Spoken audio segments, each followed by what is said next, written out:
It is Wednesday night, and welcome, Bass Galaxy, to the Safe House Stray Cast, the glorified version of a bass fishing talk show, unplugged, uninterrupted, and something. Same great taste, less filling, all that great stuff. I'm Pat Renwick, and we're gonna get it going. Tonight is a big night here at Stray Cast. We have a quadplex. We have four victims tonight at Stray Cast, the glorified version of a bass fishing talk show. No, we have four guests tonight. Ish Monroe, yes. John Cruz, Garrett Paquette, and Hunter S. Freeman, Esquire the Fifth. Tonight, here on Stray Cast. It's going to be crazy.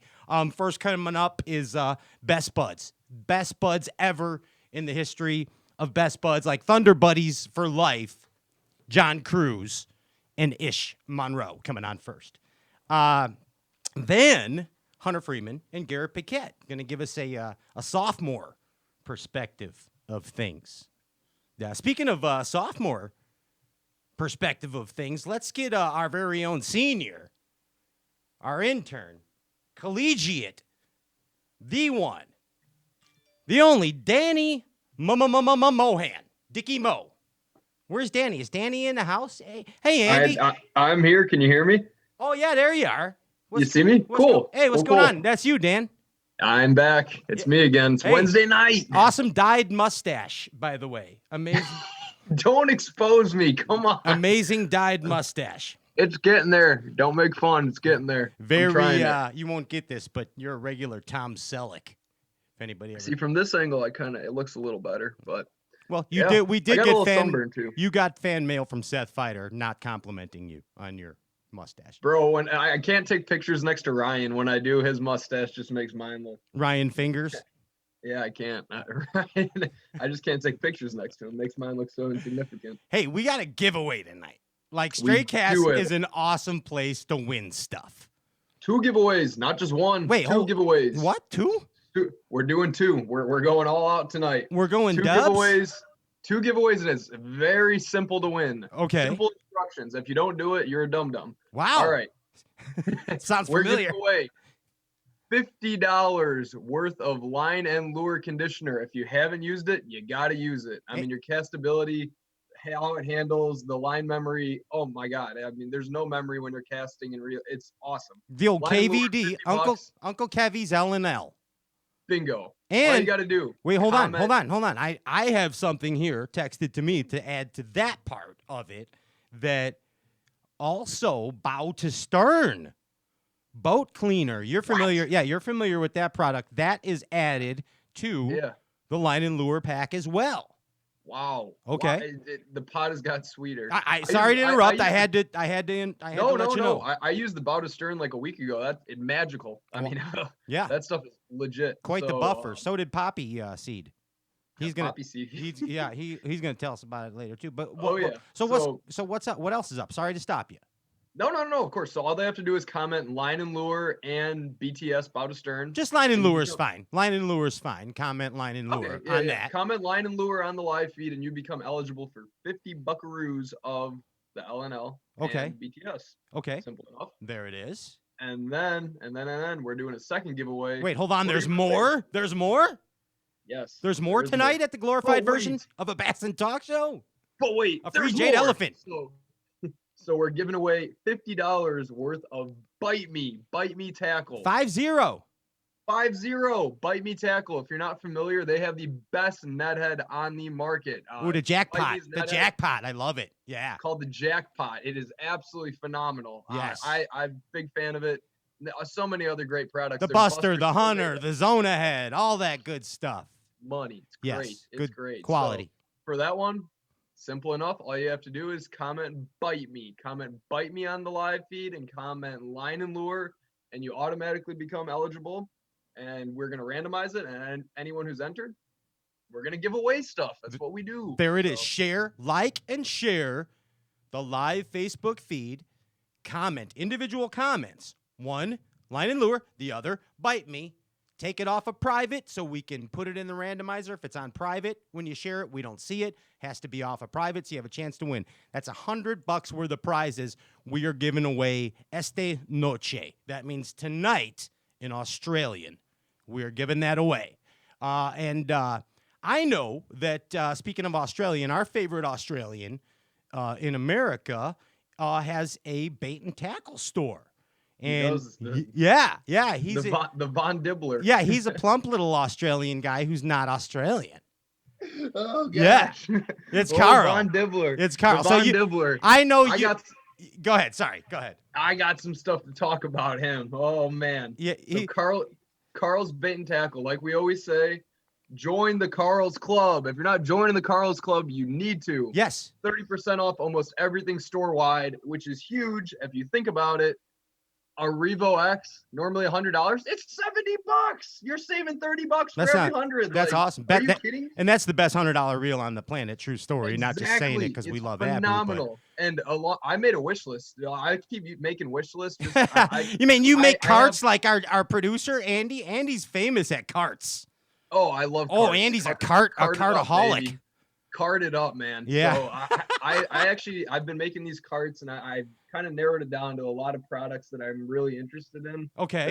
That I need to try, and some good stuff that I want to try. So basically, go to Carl's, make a wish list or a cart, and just go through their website. If you haven't already, it's awesome. The Carl's Bait and Tackle website, awesome, very user friendly. There's cool stuff on there. That's good stuff, Dan. So cool, and you can find stuff you can't find anywhere else. But so I made a wish list. These are some of the products I'm pretty interested in that I've either haven't tried or they're just staples. So I need another bait casting reel. I do. Abu Garcia Revo X, $100, getting it for $70. Boom. Carl's Club. And this is the coolest. If you haven't checked out the Berkeley line stripper, I like watch a YouTube video. Look up Berkeley line stripper. I just want to play with it. It's the Be careful when you Google that. Be careful because like California girls come up and you don't want to get. Make sure you put Berkeley line stripper Carl's bait and tackle. Don't put Berkeley stripper because then the California stripper is going to come up in all kinds of bad pictures or good pictures, depending on how you look at it. But anyway, sorry. Back to you, Dan. Back to you, college Dan. If you just put line stripper, you might be in trouble. Yeah. But let's don't put line dancing stripper either. Whatever you do. All right, back to you, Dan. Keep going. I promise. Do not. College Danny. Yep. So dyed mustache. Keep going. Oh my gosh. Put your line in there. Push a button. Coolest thing ever. Berkeley line stripper. Need it. Want it. On the wish list. Oh yeah. What else you got? Also, I finesse fish a lot. I love TRDs. I need more TRDs. I lose those things like it's my job. I lose those things. What's the best color TRD? Best color. I've been into Gobi Bryant recently. Gobi Bryant. Okay, interesting. It's like the deal, but it's got some gold and purple flake on the top of it. So on a sunny day, kind of Gobi Bryant, good color. Little blingosaurus. I'm with you. Purple source. Also, I haven't tried the Sakoshi bug. Get me that. I'm getting Sakoshi bugs because I need to try those things. In the wish list. I don't have any heavy metal tungsten, dude. When we're flipping at your river, I don't have any tungsten. No, I have like zero tungsten. So I'm getting tungsten weights. I need the heavy metal tungsten weights. And along with that, I was looking through their website. The Guggen Squad Juicy Jig looks like an awesome jig. Dude. I haven't tried it either. That's another thing. I'm like, I need to give it. I haven't tried, but I'm going to give credit where credit is due. Those Guggen jigs look fire. Dude, they are eagle, fire, dragon, penguin, top hat cool. Yes, you know what I mean. They I want to get it in my hands. Carl's bait and tackle. We shop Carl's. Shopcarls.com. Boom. Shop Carl's. Bingo. 30% off. Just shop Carl's. Shop Carl's. If you're a member of the Carl's Club, up 30%. All right, 30% off on most items. You know who's penguin top hat cool? Do you know, Danny? Who's penguin top hat cool? Who's penguin top hat cool? Yeah, Ryan Whitaker. I'll answer. It's Ryan Whitaker. Yeah. And he's pretty penguin top hat cool if you ask me. Yeah, and unfortunately, he couldn't be here tonight. But what? Wait, hold on. Wait a minute. Wait, Ryan can be here tonight. Aha! Ladies and gentlemen, it's tournament champion, your tournament champion partner, Ryan This guy. Popcorn Whitaker. That guy, man. Look at you, Mr. Fingers. Look at you. I like Ryan Fingers so much better than Popcorn. Ryan Fingers. But what? go with We'll that? get into that at the end of the show when there's no kids watching. But anyway, Ryan, you have a Did you ever see the movie The Omen, Ryan? The No. original Omen. So Nope. in the original Omen, I can't. This is bad. I can't say what my brain's thinking. You got to get rid of those lights. Those penetrating beams. Do I got lights? Yeah. I don't know what to do. It's distracting. Oh, that's better. Okay. That was better. There we go. Yeah. Okay. All right. Yeah. And we got way bears way now, too. better. Yeah. I had bad thoughts. Okay.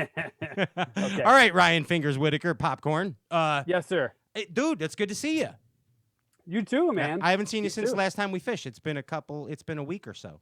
I know. We need to do that again. Well, hopefully we'll be Very soon. back in the studio here soon when the governor of Indiana, who I don't even know what their name is, opens up the state of Indiana again for rodeos.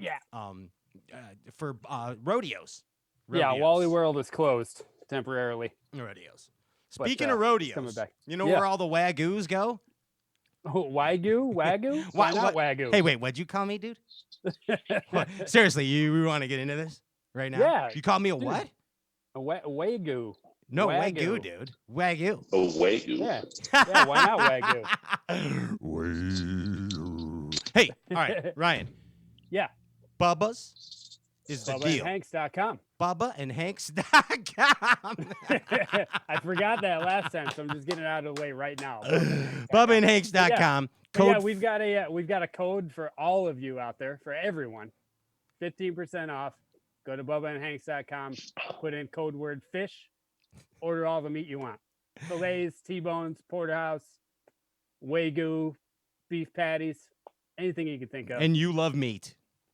I love meat, and I especially love it when it shows up at the doorstep. And you don't have I to don't go have to leave the nowhere house. for it. Yeah, Yeah. absolutely. No, but seriously, again, code FISH at BubbaandHanks.com gets you 15 off. Also, Tambien, as we can say, veteran-owned, patriotic beef right there at Yes, Bubba sir. and Hanks. Grass-fed. Ryan, we got to All the good move stuff. along. We got to move along because it's the mighty Mississippi, and you know that. Yeah. Hey, we're also continuing, as always, our drinking contest or a drinking game. Yes. Sorry, you can call it a It's, contest. not, it's a contest for Tin Cup you. Whiskey drinking game. Yeah, it's a contest over here on this couch. It's a contest. Andy's rapid fire mousing again.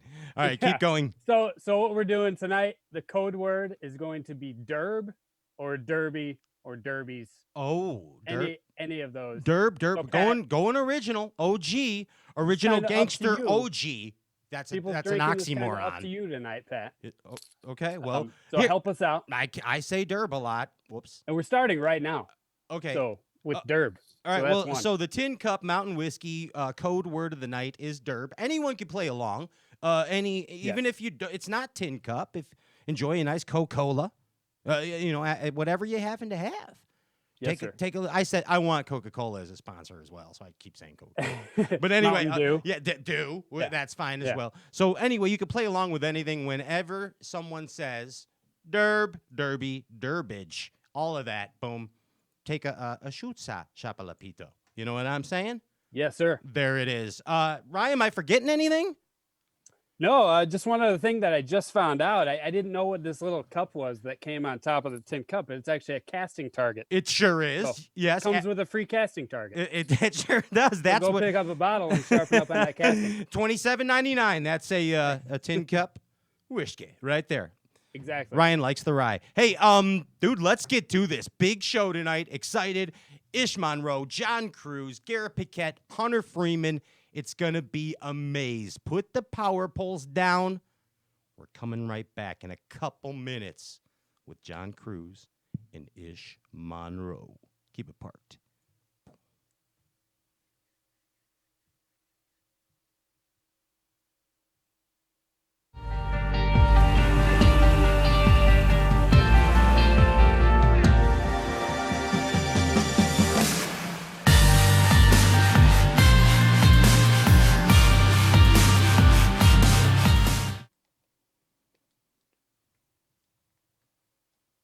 The all-new XF series by Crestliner. Simplistic perfection with performance features built on a platform for success. The amazingly affordable XF series by Crestliner. A brand new way to reel in bass. For more information and to find your local dealer, visit Crestliner.com today. The Crestliner Real Deal Sales Event. The best time to buy is now at Crestliner.com. Save up to $3,000 today.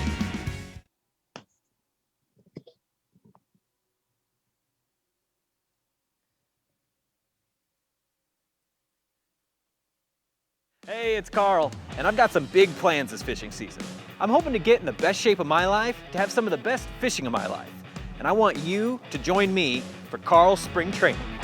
Let's get it.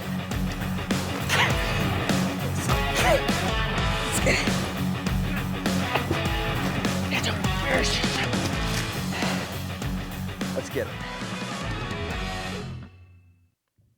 The TH Marine Hydrowave H2 KVD Edition is a surefire way to ignite a feeding frenzy. The Hydrowave utilizes a sound-emitting technology that imitates bait fish and other feeding fish below the surface that preys on the competitive nature of bass and other game fish to get you more bites. The Hydrowave is another way that TH Marine has you covered from transom to trolling motor.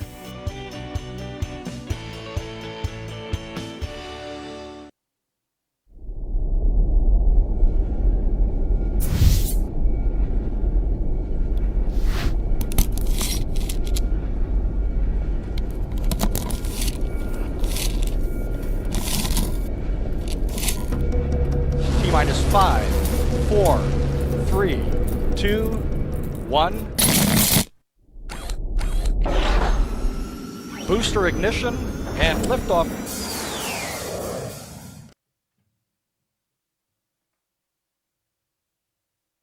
This is the mountain, and this is mountain whiskey. Unspoiled, untamed, forever wild. There's no safety net, no way down. Up here, it's just man and the mountain and his tin cup. Tin Cup Whiskey. Mountain whiskey.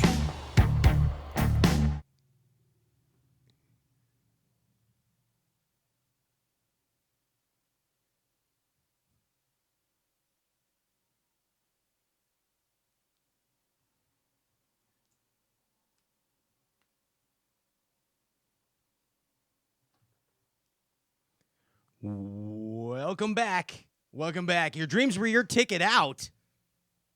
I'm your host, Pat Renwick. And this is Stray Cast Happy House Unplugged edition. And we're pretty happy to bring a couple champions aboard the crazy train tonight. A couple of legends, actually, of the sport, if you think about it, and put it in retrospect. We bring to you tonight, Bass Fishing Galaxy, Ish Monroe and John Cruz. Yes. Yes, gentlemen. Welcome to the Strip Back Stray Cast Unplugged. How are you? Strip back. Strip back. You did not just say strip back. Yay! Strip Yes. back. Strip I thought back. I thought he said skint back. It could be a No, I skip. thought you said strip No, back. that's skipjacks. Either way, That's a skipjack. skipjacks. Yes, those Sounds are. like a baby tarpon. I haven't Yes. caught. No, skipjack is a baby tuna. That's a ladyfish. Is Wait. a baby tarpon. Oh, we're talking about strip back. Not, and then you said ladyfish, but that's a baby tarpon. So it's all getting out of hand already, Ish Monroe. What are you doing? That is no lady. I am sitting here moving rock today. Wow. So that's what it's come to, huh? No more bass fishing. Yes, You're it out has. on the streets No slinging bass. rock. Yeah. Gosh dang it. I saw that Rock, movie. Yeah, there we go. I saw that Collecting movie, them, buddy. Wow. Yeah, collecting them. That collecting happened. them stimulus checks. That happened. Yeah. 1,200 square feet of rock. Wow, you got 1,200 you square got a feet of good rock. connect. You got a good plug, don't you? You got 1,200 square foot of I rock. wasn't You're even- moving product. You're moving product. I didn't even go there. I didn't even know. Once again, I forgot where I was at. and I didn't think you were going to take it there, but you did. It's all right. I mean, I know that landscaping is a tough job. I know. That's is. a lot of product. It's a hard job. I know. I It is could a lot of see you out there. That's what I meant, was the landscaping. You got a ton of rock. Right. It gets Exactly. delivered in the truck. Ton of You got a nice little straw hat on that covers your melon. Negative. No straw hat. You're going all straight raw. You're going bald dog. Just straight raw. Okay. Yeah, just bald dog out there moving it. See, Bald dog. you're going all bald dog.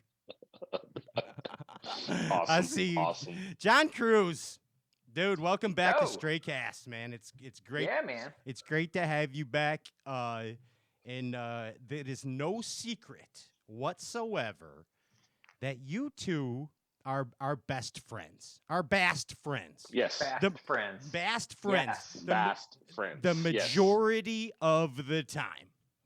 The majority of the time. All the time. Yeah, Every okay, day. all the time. Yes. Good. Yeah, All for day, real. every day. For real. But so I wanna ask you first, John. What's your comfort? Like what's a happy place? What's a happy feeling for you?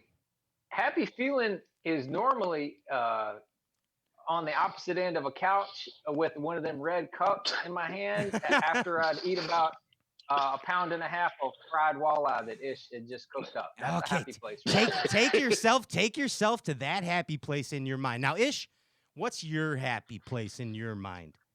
What's your That comfort? is the exact same happy place. I'm just missing Johnny and the fried walleye. I've got the red cup right okay, here. wow, you Yeah, guys, yeah. mind melding. It's amazing, absolutely amazing. Yes. So what I want to ask you first now, Ish, to close your eyes and go to that happy place. That Oh, you- boy. Yeah, no, it's getting freaky. Okay, I'm there. All right, I'm so there. now I'm already there. It's easy. think about the time that you first met John Cruz. You know the exact moment? He snaked a 12-pounder in front of me.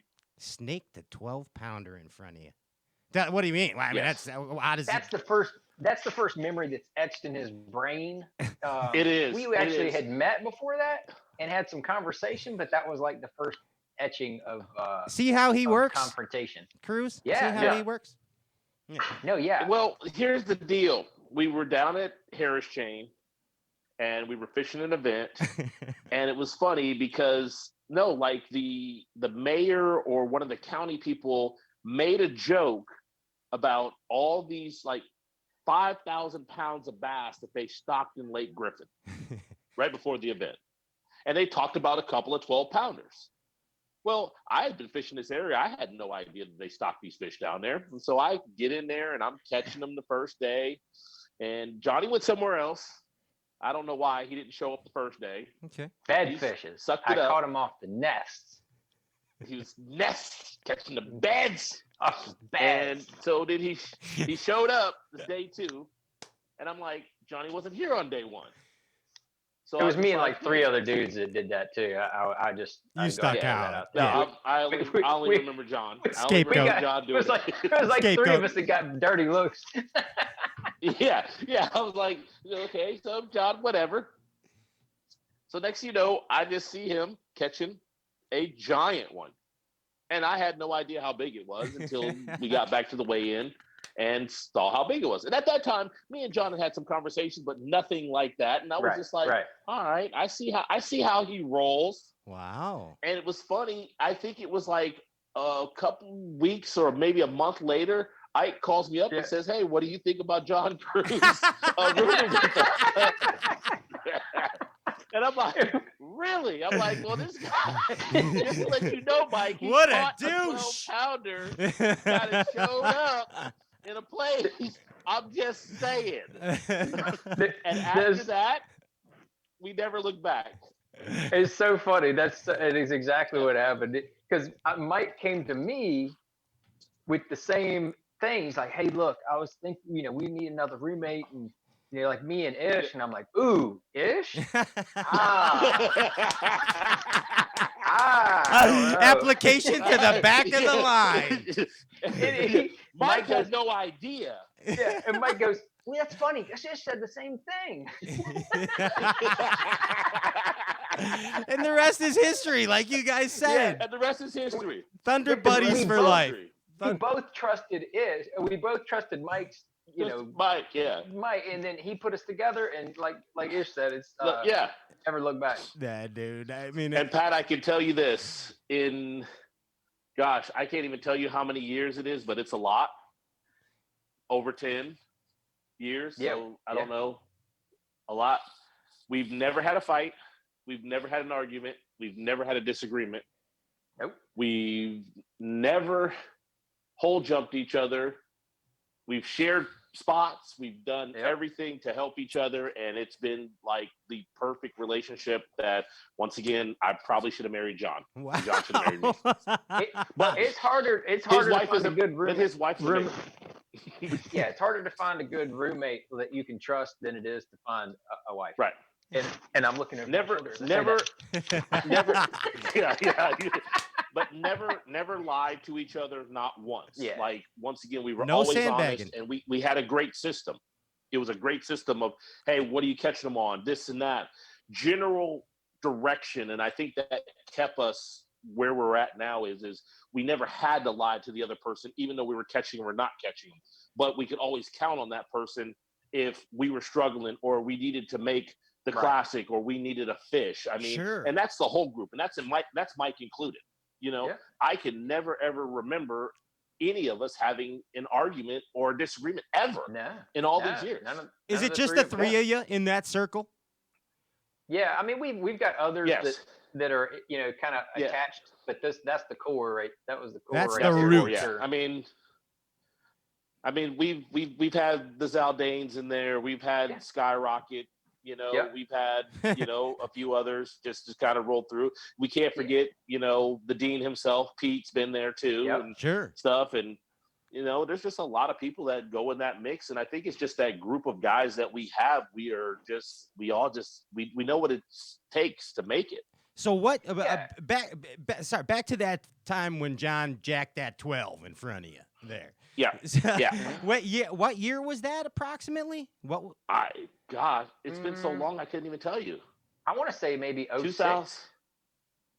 No, because 06. That's the first Elite Series year. Yeah, that was we your. were already rooming before that. Remember? Yeah, it was before that. It was 04, 05. Yeah, that's what I mean. That. So that's what I mean. It's 15. 14, years. 15, maybe 16 years. Some or other. Yeah. Wow, yeah, no, I know it gets crazy, man. I mean, like, so it was definitely prior to the first Elite year of the Elite Series in 06 when you won that. Yes. Oh, yeah. Yes. Yep. Gosh, yes. Man. So, I mean, mean, the top 150s at that time. I mean, I can still remember all the guys. I mean, Jim Bitter was still fishing. Yeah, at that time. dude. Yeah. Jim was in that creek too. Yeah. Right. Just letting people have it too, son. He was letting Oh them yeah, have it. just crushing them. I mean, Yeah, he was catching them, but he was giving people an earful too. That was the best. Oh yeah. Let's put it in. Sons of a. You motorboating. Sons of yeah, fishes. you son of fishes. Yeah, exactly. Oh, but I could. Hey, you Pat, you were asking earlier about rooming with Ish and all that stuff. Dude, we've roomed together for so many years that we have had some serious good times. Crazy God, stuff. yeah. I mean, dude, we were traveling together at there around the Harris chain. Ish accidentally ran into the back of me in the truck and everything. I was mad. Like, I was still mad when I ran into him. All kind of crazy stuff. I mean, we've seen a lot of craziness and helped each other change tires, and I mean, you name it, dude. Oh yeah. Dude, how many Ike and Ellie blowups have we seen? Oh, 150, 175, more easy. I think honestly, we've seen more than Becky has. Wow. I can imagine. We've seen more than Becky has. I can imagine. Yeah, I mean, she might be getting close now, but it's right. She might be. Yeah, Maybe. but she's his leveling factor, so he comes down to earth a little quicker. With you guys, right, exactly. He might give a little less Fs, Yeah. Yeah. Becky rolled with us for a couple years too. She was the fourth leg to the table. Nice. Yeah. Oh yeah. We have three-legged table without her. Dude, I will let Mike tell the story, but I will never forget Arkansas River Lake Dardanelle.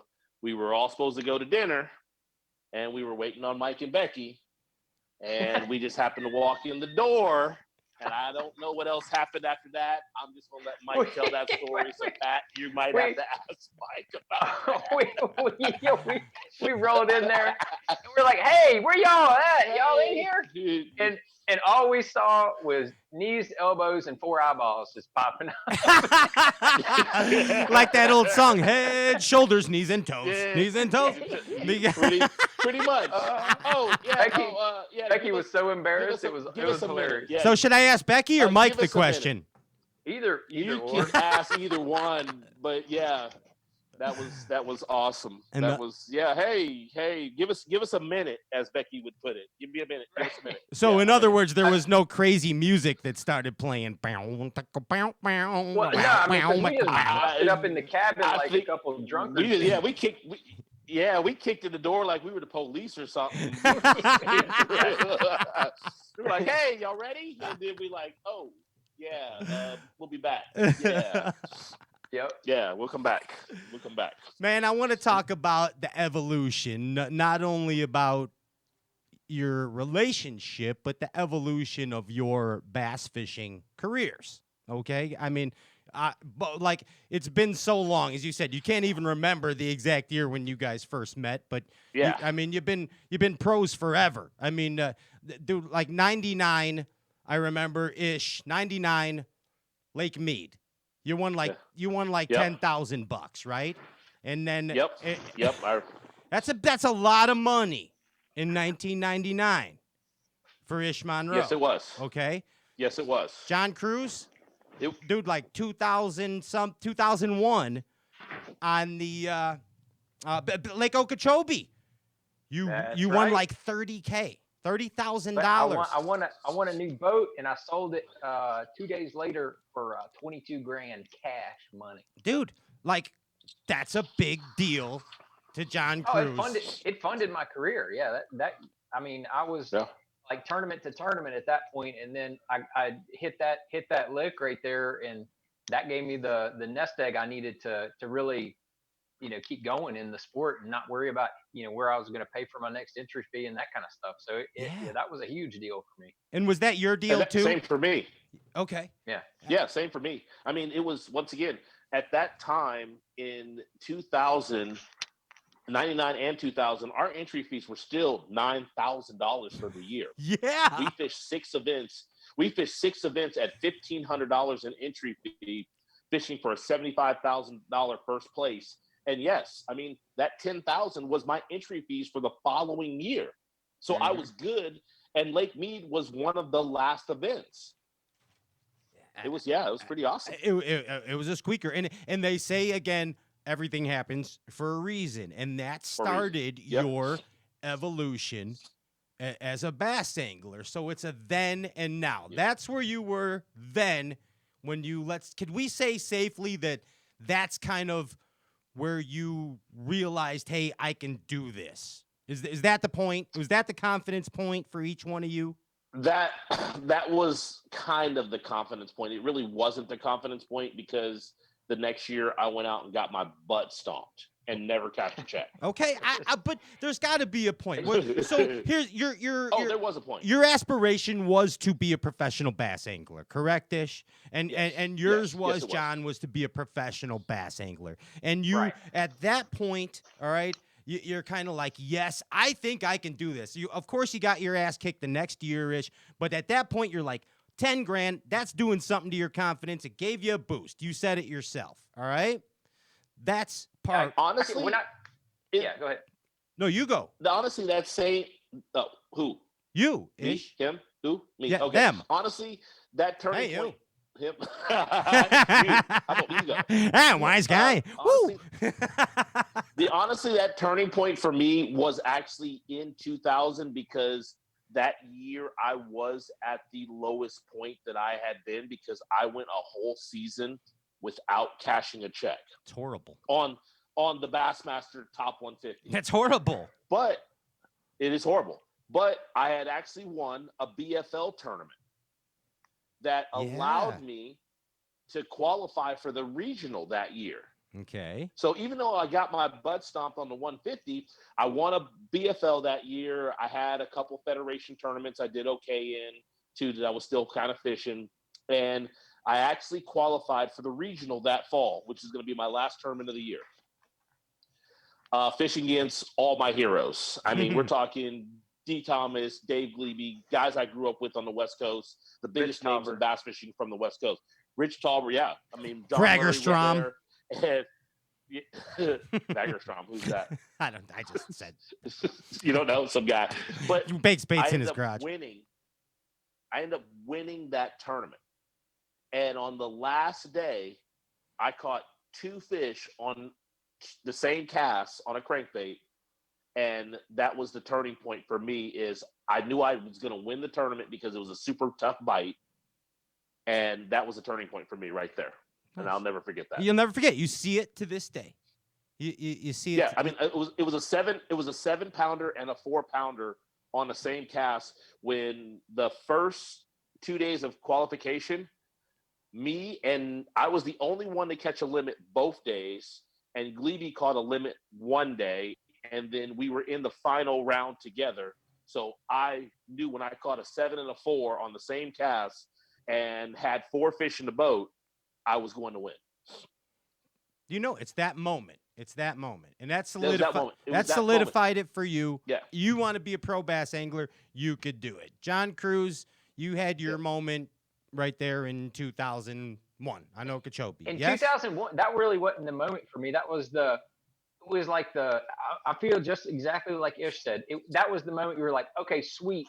Now I can do this for a little longer. Okay. And see what happens. Little cushioner. I got you now. I see. I definitely had my I definitely had my ass handed to me over the next couple years, and I was having some success, but it was mixed. You know, I'd mix in a bomb like every third tournament, and it was eating at me because the people that I was looking up to that were, you know, established weren't doing that, and that really ate at me for those next like 2 or 3 years.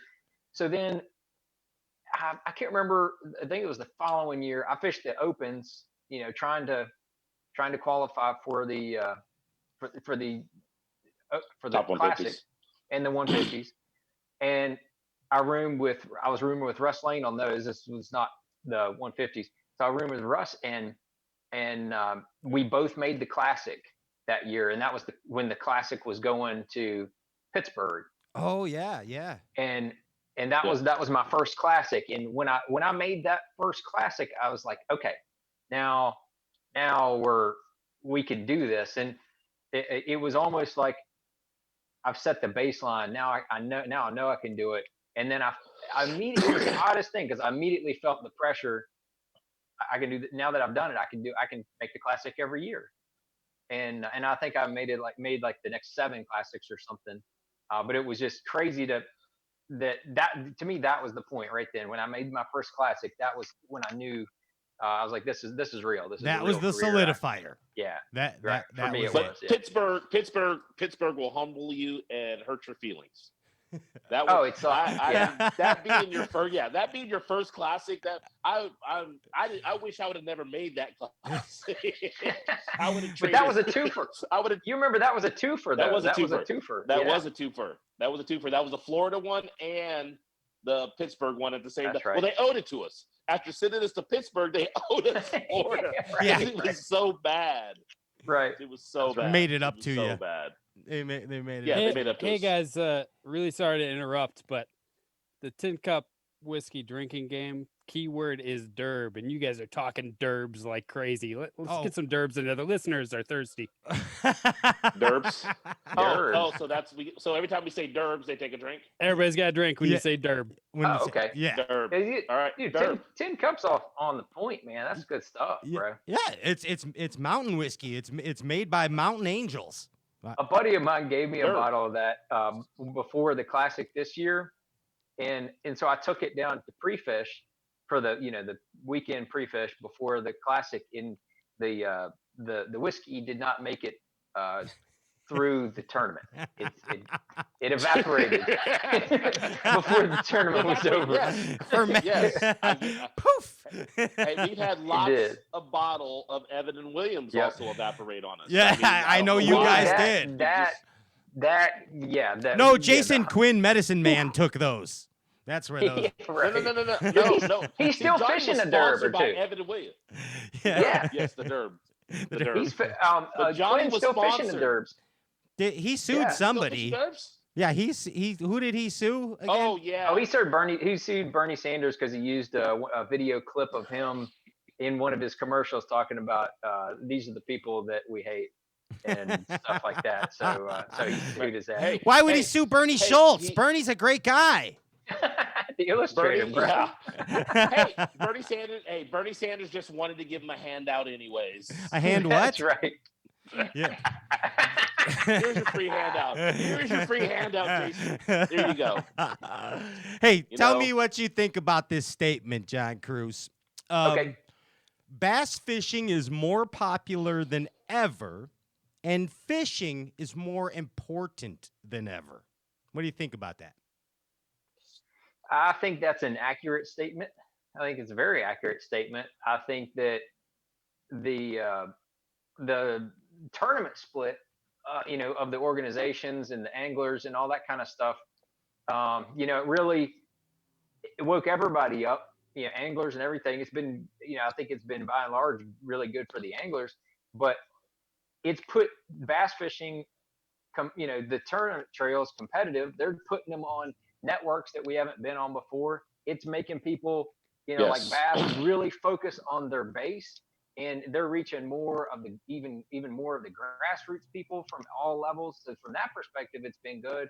And then as far as the times that we're in right now, I don't know if everybody that I've talked to across the country, if they've been out on the water, they have not been alone. There's been plenty of people out there fishing. A ton of people are fishing right now. It's something and I else. think it's an amazing getaway in order to get out there and kind of de-stress and go out there. And even if you don't catch squat, man, you can just go out there and enjoy yourself. Yeah, it's great, and it's bringing and Mike talked about it last week too about just the amount of families that it's really bringing together because of the quarantines. Like, okay, so for example, you got a kid and you can't go out fishing and traveling and everything else, no matter who you are, whether if you're a weekend angler or you're a professional angler, you're now taking your kids with you. I fished more with my kids in the last month than probably the last 3 or 4 years combined. And this is like no disrespect to anybody or any statement, but it's like you're forced to now, and that's good. That's great. Absolutely. It's great. I mean, it's such a good thing, man. That I think that's what we need. And fishing is, I say it all the time here, and I know you guys subscribe to this, that's our common bond. It doesn't matter what else you're into. You, me, the whole bass galaxy, guys, we all share the love for the bass. That's amazing. Yes. That's an amazing. Name another bond. Name another. You don't have that in music. You don't have that in basketball. No. You don't have it anywhere but fishing, dude. Fishing. Yeah. Argue with me. It's the greatest participation sport, in my opinion. Yes. Amazing. Absolutely amazing. I want to go through with you guys. Basically, you kind of gave me that left hook moment, okay, where you realized I can do this. But now I want to go to so we'll call that the past, all right? Now I want to talk about the past participle, all right? We're doing English. The what? Yeah, the past participle. What's that? It's a past participle. Okay. Hold your tongue and say past participle-ish, Monroe. Can you say it 3 times in a row? Say it 3 times. Past participle, past participle, past participle. All right. So I want you to think about then and now. That moment that you described to me, boom-ish, it was, you solidified it with the BFL win and you, John, making the classic, okay? Mm-hmm. So think about the then and now. The technique at that time that was your strength. And then what was your your confidence. So that technique and bait, basically. And then at that time, everybody's got one of these, and I want you to think back, the confidence rod and reel that you were working with. Way back then. Can you think about that, guys? Confidence technique and Yeah. bait and confidence I got rod and it. reel. Yeah. Go ahead, John. I'm there. Yeah, I was shallow cranking. That was my moneymaker. Yeah, dude. Back in those days. I mean, that's what I relied on. That's what I did. And I think at that time that I first made the classic, I mean, honestly, I don't even remember what freaking rods I was fishing with. Yeah, and I know. reels. I think I had some Shimano stuff possibly. I know if not, I had Shimano rod and reels right before that. And I don't even remember what reel it was, but I remember there were crucial rods, like first generation a zillion years ago. Yeah, I remember. I had them. And, Sure. and there was one that had a perfect action for shallow cranking, and that was my little baby at the time. And what was the square bill? What was the square bill at that time? I had so many handmade crankbaits you couldn't even take a stick at them, son. It was a ton of them. Listen to him. Bandit 200 was always in the mix, but a ton of handmades. Okay, I see you. I see you getting snooty a little. I like it. Yeah, I like it. Ish, what about you? The flipping stick. I mean, for me, I grew up on the Delta. Dave Glebe, D. Thomas, the father of flipping. Yeah. I mean, I was around those guys. Glebe, when I first started fishing tournaments, Dave Glebe was that guy the only guy to talk to me at the tournament. Like, he'd actually go out of his way to find me and pull up to me and talk to me. And so you got to understand, for me, Dave Glebe was winning bass tournaments on Bassmasters before I was born. Yeah. He had, at that time, he had won like 50 boats, a Cadillac, and more Look money it up. than you could shake a Glebe stick was at. a badass. Absolutely. Right. Glebe was the dude. Like, Yep. he won 3 in a row. Mm-hmm. He was the Lebowski. And him and D. Thomas came out with flipping. And so I was around those guys. And so flipping was the technique for me. And I had 2 baits I lived with. One was the brush hog, full size, watermelon red brush hog. Anywhere in the country you go, you cracked them on that bait. The second one was the beaver, because it was the beaver. I mean, there was nothing else at that time that was like that. I mean, you see what the beaver has stemmed into now as a creature bait. Sure. That everybody has some version of it. Some took it a little bit more extreme. Some perfected it better, like Missile has. But it was the bait at the time. That was the deal. And What was so your combo, Ish? What rod were you flipping with at that point of your life? Well, I started out with the Team Daiwa Denny Brower 7.6 flipping stick. Yeah. But then I got sponsored the first year that I fished bass in 98, 99 on tour by a company called Big Polly, and they had CRO rods. Okay. And Lammy Glass was building the rods for them. Oh, I know where you're they going. Had a lot of this.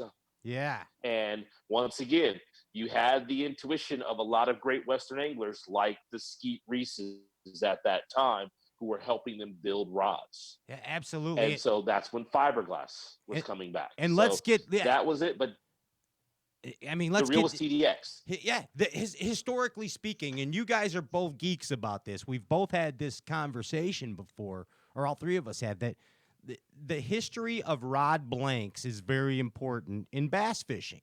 And Yes. I mean, and you subscribe obviously, Ish, to that California rod action.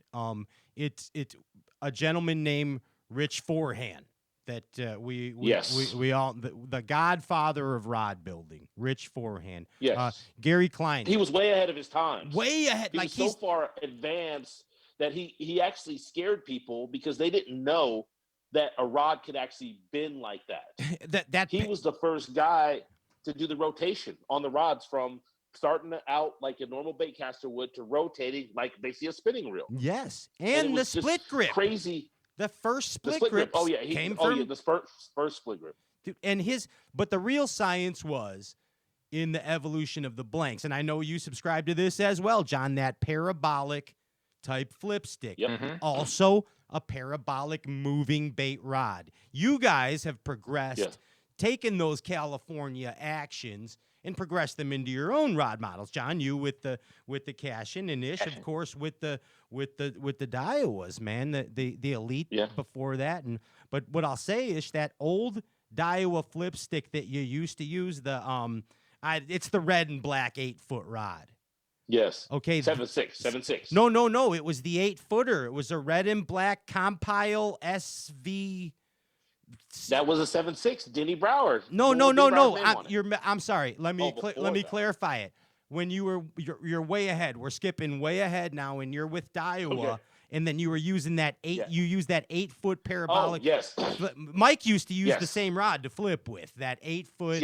Yes, that was the Steez. Thank you very much, John. Yes. The Steez. That is the Rich Forehand Gary Klein original parabolic California action flip stick. Yes. The same rod that you see in the Lama Glass. I believe it's it's the 80 something. Okay, the same 806. 804. I'm sorry. Yeah. It's the same as the 804. Yes. There you go. So I mean that's the evolution of the flipping stick, and it's funny not just because you guys are friends, but it all started before that, man. It's like you guys love to flip, and you figured out the deal. Yeah, that's it. And I mean, and the cranking deal was fiberglass and composite. The Rick Clunn cranking stick was, classic. The sticks of all sticks.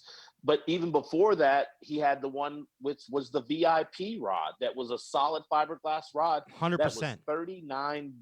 I remember it. It was the lightest fiberglass. It was orange. It was $39, and that was my favorite crankbait, spinnerbait, topwater, everything rod. Sure. Dude, I use on all my moving baits. I'm just a bass fishing talk show host, but I like a fiberglass or a composite rod for all my moving stuff. Pretty much, man. That's my deal. That's what I'm into right now. But hey, I want to get back to this deal. So now, let's basically take it ahead. Hold on 1 second here. Excuse me, I have to get smart. Excuse me while I get smart. How many fingers am I holding up right now? You have to see. You have to get. It's a C. You'll be able to see. All right. Now, I want you guys to think back, all right, about that time when you first realized that you could do this. And now, the time that you're in now, the present bass fishing professional, all right? Mm-hmm. Now, think of a quality that you possessed individually at that time, at that turning point, that you could use a little more of at this point of your life. Ish, tell me, what's a quality that you possess? Now, I mean, not saying the quality's gone, but maybe a quality that you could use, one of your character traits. I guess my openness back then to my stubbornness now. Like, I'd like to be a little more open. Okay. To trying more techniques. I am constantly now on the fish to win pattern, big fish, big baits, big rod, big reel, big line, everything. Yeah. Back then, I was fishing more like, all right, this is what it's going to take to catch fish. And now I'm in the mode of, I want to go catch them flipping, frogging, or swim baiting because I want to win. So that's and it doesn't work that way now. You got to change that. You got to change it. You got to change that. And you need a little bit more of that open mind, that little more of that younger Ish Monroe open mind, like that. That I don't definitely. Okay. What about you, John? Oh man, that's funny because that question is totally backwards to how most everybody else asks it, and it makes it very difficult to answer because everybody wants to know, all right, what would you take, of yourself now and go backwards to be able to be better at whatever. This is a lot tougher for me. I'm a bass see, this is what a bass fishing talk show is. Thank you, John. Everything that I keep thinking. This is how you bass fishing talk show. It's the opposite way around. I like to twist things. It's a twister of tongues. You guys should know that about I me. would say, there is a lot of being a blank slate. There's a lot of good that can happen from that with bass fishing. So when we went to Kentucky Lake, we went to all these different places that I either had never been to or maybe been there once. You don't know squat about them, and dude, that can really be a good thing because you don't have any memories. You're just fishing the moment. No history. If you're going down a bank and you don't get any bites, you just say, well, that sucks. They're not there because they're probably not, and you're just fishing the moment. And you don't have that, deal of like, well, I've caught them 2 different times over there on that bank. Yeah, that preconceived. Oh, so then your dumbass keeps checking them like 3 times during the week, thinking that they're going to show up, and they never do because they're just not there. And so I think that that's exactly right. Ignorance is bliss a lot, and Ish and I've been fishing so long. We've fished. Every time the schedule comes out, 9 out of 10 tournaments, we've already been there and done that once, twice, 3, 4, 5 times.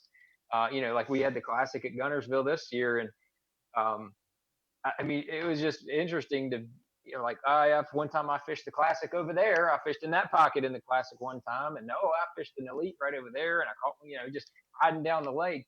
So it's been kind of interesting, and I actually forced myself in this pre-fish to fish, at least half of practice places I've never even been to. Good. And it helped a lot. It helped a lot. So I would say ignorance is what I wish I had a little more of as far as just like the history of not how I caught them, but like where I've caught them in places. Yeah, young, dumb, and ready to get up early. That's what they say. That's right. Ready for the derb. Boing. Ready for the derb, exactly. But the reason I ask it that way, John, is because we need to remember a lot of times, like, what at that point, what was the spark? What was the drive? What was the innocence that you both described, man? And we have to draw on that all the time. Like, I realize I'm doing this thing now I run 5 days a week, okay? And then I've been going off the path. It all started with I didn't want to be on the main paths when this whole Rona bullshit started. So I'd go off the path and run woods and run different things. And I started to realize that my brain has no clue that I'm 51 years old. It does not know that. My brain thinks I'm like 12, dude. I'm serious, all right? I can believe that, Pat. I'll be honest. Thank you. I resemble that statement. One for John. We agree, John. We agree. No, but the fact of the matter is, we have to remember both times and draw on both the innocence of the past, the dumbness of the past, but the smartness or the gathering of knowledge that we possess now. That's, again, I mean, that's why I brought it up that way, John. Yeah, no, I agree with you. I feel the same way about myself a lot of times. Yeah. Like, especially when you do dumb stuff and then you're like, damn, I should know better than that. But I said, what the hell? I thought I could drink 42 beers, whatever. That's awesome. All right, we're going. Let's do more bassing then and now. Okay, so I want you guys to think about your early career, and then your bass fishing now. Let me get smart again. These lights get to me. These lights get to my 51-year-old eyes. You guys look a lot better when I put my glasses on. Hey, how's it going? Hey, hi. Hey, how you doing? All right. John Cruz, way back when you first got started, if you could have any sponsor back then, who would it be? And right now, who would it be? If I could have had a sponsor back then and now? Mm-hmm. Oh, I'm going non-endemic. Okay. And I would I'd have to say, like, if I could have started out before Toyota even got into it and being on the Toyota deal, that would have been pretty sweet because I've bought a lot of trucks, a lot of Toyota over trucks the years, right? Yes, I'll be totally honest. That would be a pretty good one. That's where I'm going. Okay, the truck, and then how about you, Ish? It's the sponsor that I have now. It's Daiwa. I mean, wow, that was your dream. Grew up. It was my dream. Like I grew up fishing Daiwa. Like Denny Brower, Larry Nixon were my heroes. Like to me, Larry Nixon was God. Heck Like yeah. I will never ever forget like the first time meeting Nixon or first time meeting Brower. I was literally, I'm in my mid-20s. I remember the first time I met was, Ish Monroe, by the way. Thanks. I felt the but same I way. acted like I was an 8-year-old starstruck kid with those guys. And so Daiwa, that was who I had then, and that's who I have now. And I mean, but there's lots of companies I would have loved. I would have loved to have like Lamborghini or Ferrari as I know. That'd be kind of towing, rolling up to the ramp with a Lamborghini. Be kind of awesome. Heck yeah. I can see you doing that too. Yeah, Skeet Reese ain't got nothing on you. But we all would love Nike. I mean, who didn't want Nike? I mean, shoot, they pay Tiger $1 billion. Why wouldn't you want Nike? And you get the new mics first every time. You get every year every time you'd have the new Jordans. Now you'd be putting on the LeBron James. Who's that? CB, that's the only difference right there. There it is. There's actually Pat. There it is. Me and John differ on the greatest. Ooh, that's it. A little bit. I am a MJ is the greatest. 100% with you. Is the greatest all time ever. LeBron doesn't even make my top 5. Wow. I mean, I'm with you on MJ from Chicago. Hard love on Bronny over there. Hard love. It is. It's very hard love on Bronny. And then once again, he's always playing against my boy Steph Curry, who is, Magic Man. Now you see me, now you don't. So that's our only tip ever. Is he? And it's funny. LeBron James is the greatest. And that's funny because when I was growing up, my bedroom was white with red trim because I was all in on the Bulls. I mean, so MJ was my man all growing up. So it's not like I hated on him at any point in my life. I love MJ. And I don't. But then LeBron James. I just think he's pretty special, and he's not even done yet. I mean, who knows what he's gonna finish up with? Wow, this just might be the perfect segue, or not, to the next question. What's that celebrity? In here, it's a 2-parter. Okay, get this part. It's a 2-parter. The celebrity that you're gonna fish with at that point of your life, back then. And then right now, present bass. Celebrity. Does it have to be a celebrity? Yeah, 100% celebrity. Celebrity. Ooh, gosh. Back then, I would have loved 2000. Probably had fished with Eddie Murphy. Yeah, I love it. Eddie Murphy. You ain't got no ice cream. We would have just laughed the whole time. Eddie, why you got your beep in the sink? I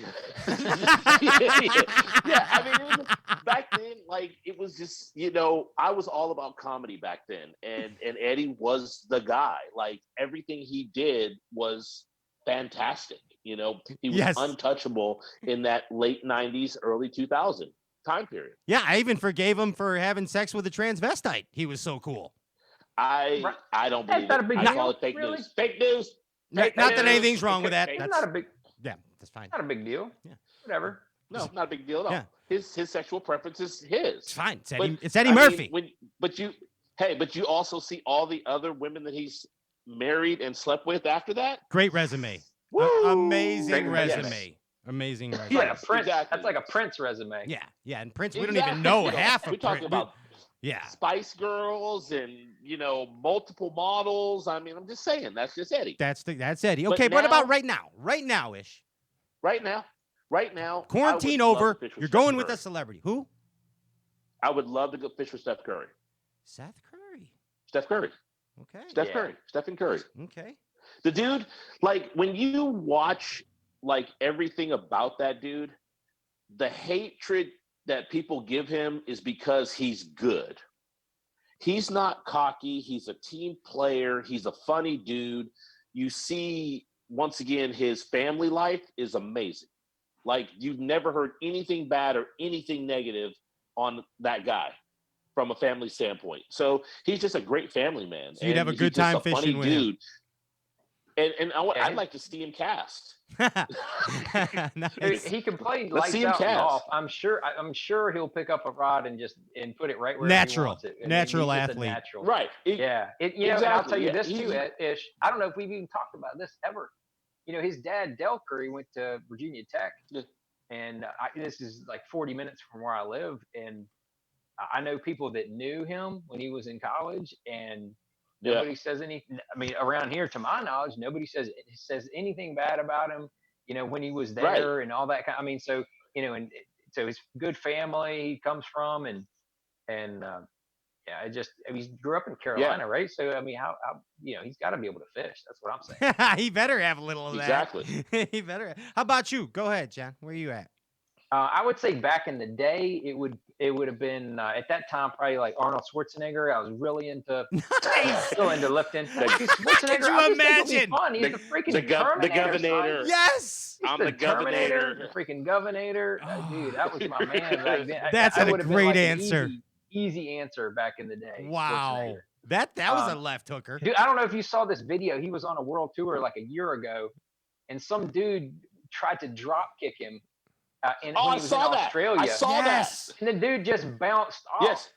It was crazy. It was like he's like 73 or something, and the dude just bounced off with Schwarzenegger like he was a stone. Or something. You don't mess around with that. That's a solid rock right there. Yeah. The rocks that Ish is landscaping with now were actually made out of Arnold Schwarzenegger. That's pretty much. Yeah. What about now, John? It's funny. Dude, I was like, damn, how did you even say that? The next, my today would be The Rock. Dude, out of anybody, I just think, dude, he's funny. He does bass fish. I do know that. Yeah, I've seen that. And he's the world's most popular actor at the moment, and I don't see that slowing down much anytime soon. And I just think he'd be a blast. And then if we could fish in the morning and then go hit a workout in the afternoon, it'd be freaking. Dude, that's a dream day for you.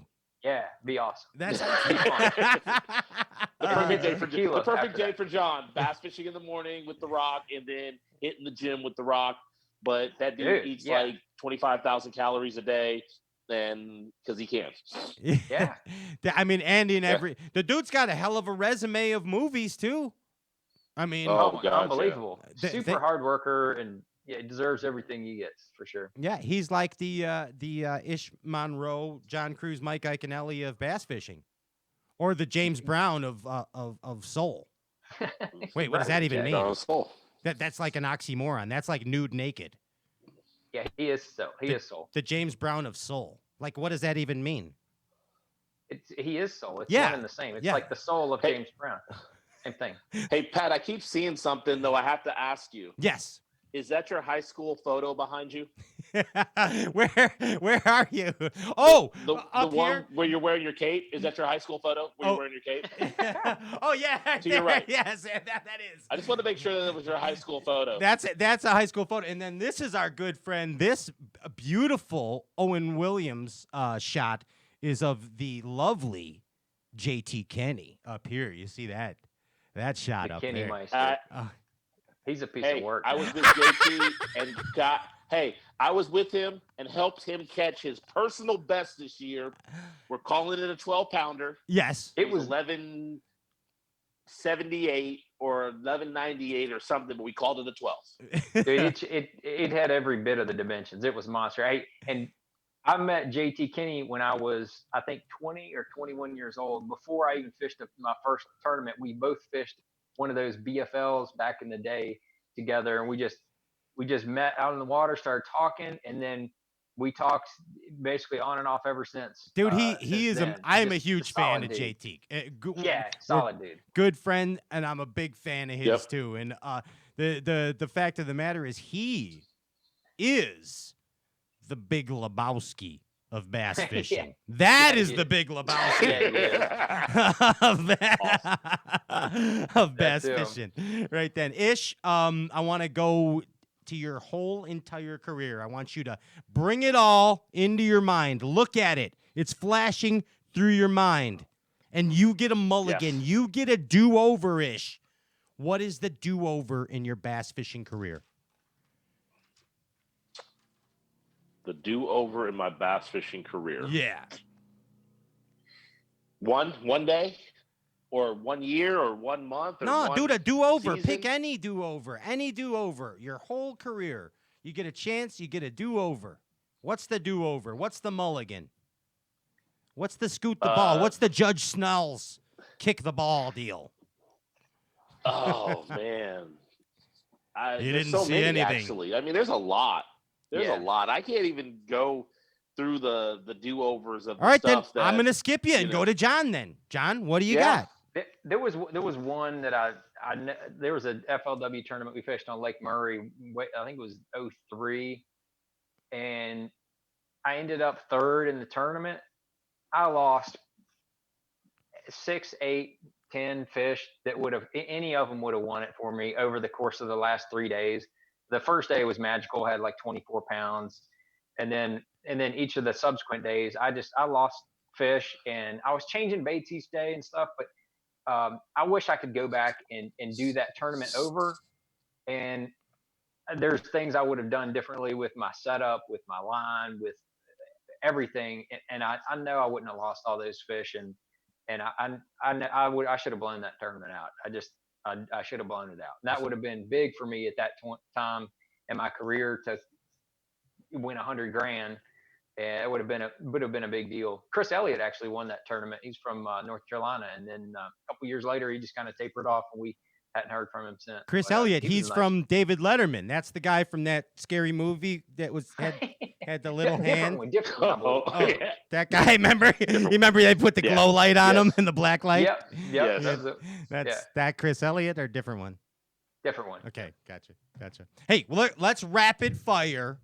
And this is, how do you guys like Stray Cast Unplugged? Like it's like we don't have all the bells and whistles of the hundreds and thousands of studio audience in the game Right. show music sound effects, and it's just kind of unplugged. But we're doing rapid fire questions right now. It's the daily double. We're doubling down. All right. Boom. Boom. Yeah. All right. 3 for Boom. 20. It's the dubs. All right. Are you Let's do ready? it. Are you ready to go? John Cruz. 2 all-time babes, celebrity babes in your mind. They're in the spank bank. 2 all-time celebrity babes. 2 all time. Oh God. 2 of them. 2 of them. You and 2 Jesus. babes. This is awful. You're stumped to me. I can't think of one right off the top of my. Go back to like 15, 16-year-old John Cruz. It don't even matter. Like, I mean, come on. Let's go back to high school. John Cruz High Lord. School. I suck with names. Pamela Anderson. Okay, we'll go there. She's a very popular answer. Yes. And Both of her. I'm going back. We'll go Jenny McCarthy. And Jenny Because McCarthy. she was- I love your yeah. answers. I admire all She was 4 of those funny, and answers. She was funny and pretty, so she had the combo going. Yeah, you're exactly. There we go. That's my 2. Okay, how about you, Ish Monroe? I had time to think, and I still couldn't get it, but Vanity. Vanity. Wow. Vanity. Okay, I Vanity, see where 'cause we you went went. Old school. Yeah. Right. Old school. And new school would have to be the chick from Transformers, the dark-haired chick from Transformers. Oh, Jessica Biel? With the light eyes. Oh. Yeah. No. The one that Oh, she. yeah. I know who you meant. Terrible. I don't remember her name. I don't really care about her name. It doesn't That's matter. kind of the Doesn't whole even point. Like, matter. I don't, Yeah. Right. The name, but everybody knows who I'm talking about. Yeah. The one from the first Transformer movie. Sheila E. Dark hair. Sheila E. Is that yours? Stop. No, I that just her? said that. That's good. I can't even think of her name. But you know who I'm talking about. Megan Fox. Megan Fox. Yeah, There she you was in that Drag Me to Hell movie too, or whatever, something crazy. Yeah, that, or Jennifer's Body. Yeah, the one with Jennifer's Body. Yes. Yes, That's she's what it was. amazing. Yeah. Like just way too amazing. Dangerous woman. But Looks I like- really don't. But I heard her personality sucks. Yeah, but you didn't care. It's Very true. anyway, John Cruz, what is the most important moment of history to you personally, of life history, not your personal life, but history in general, as well History? as the most important moment in bass fishing history? I would say the writing of the Constitution Okay, I gotcha. Good was answer. a huge moment in world history. Yes, sir, and important. And in bass fishing history, I would go with that first Bassmaster Classic and Ray Scott in general, because Ray Scott's vision was far beyond. Yes.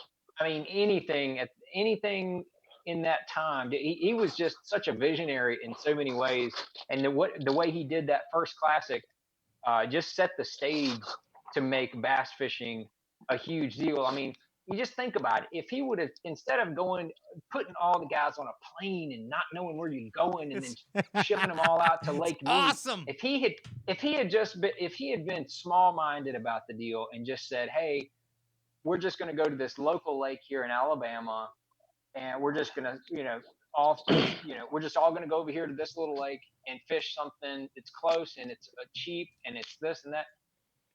I don't think it ever would have gotten to the point where it is now. But he didn't think like that. He thought big time, way outside the box. I mean, think about all the news outlets that picked that up. These bass anglers all put on a plane. I mean, just to making the whole thing a story. And that was the very first Bassmaster Classic. So I'd say that first Bassmaster Classic, and then and what Ray Scott did, and especially what he did after that. He was not shy. Ray Scott was not shy. Dude, you talk about a trip. I'll bet he got laid a lot, Ray Scott. He probably talked himself out of as many pants as he talked himself into. He can talk. What's your history? What's your moments? My history, honestly, would be the fact that Obama got elected as president from the standpoint that every single person in America, regardless of what nationality you were, believed that they could become president. And I thought that was the most important factor in a time where we've gone through so much racial destruction in this country. It actually settled people down a little bit, and made kids believe that they could become president. And I felt that that's important because we need that. We need that youth to be able to believe that they can do anything and everything that they want. Be that you can achieve being who you want to be. Right. Being yourself. You can, once again, as much as I guarantee you, growing up, people probably told him that he could never be president. He could never be president. He could never be president, and because he was black. But yet, then all of a sudden, he gets elected as president. So I felt like that was a defining moment in our history that kids could believe they could do anything they wanted to do, and that color was not an option. And I think that still needs to be pushed right now. Great answer. Great answer. Mm-hmm. Wait, how about the bass fishing? Bass fishing history. You win $1 million.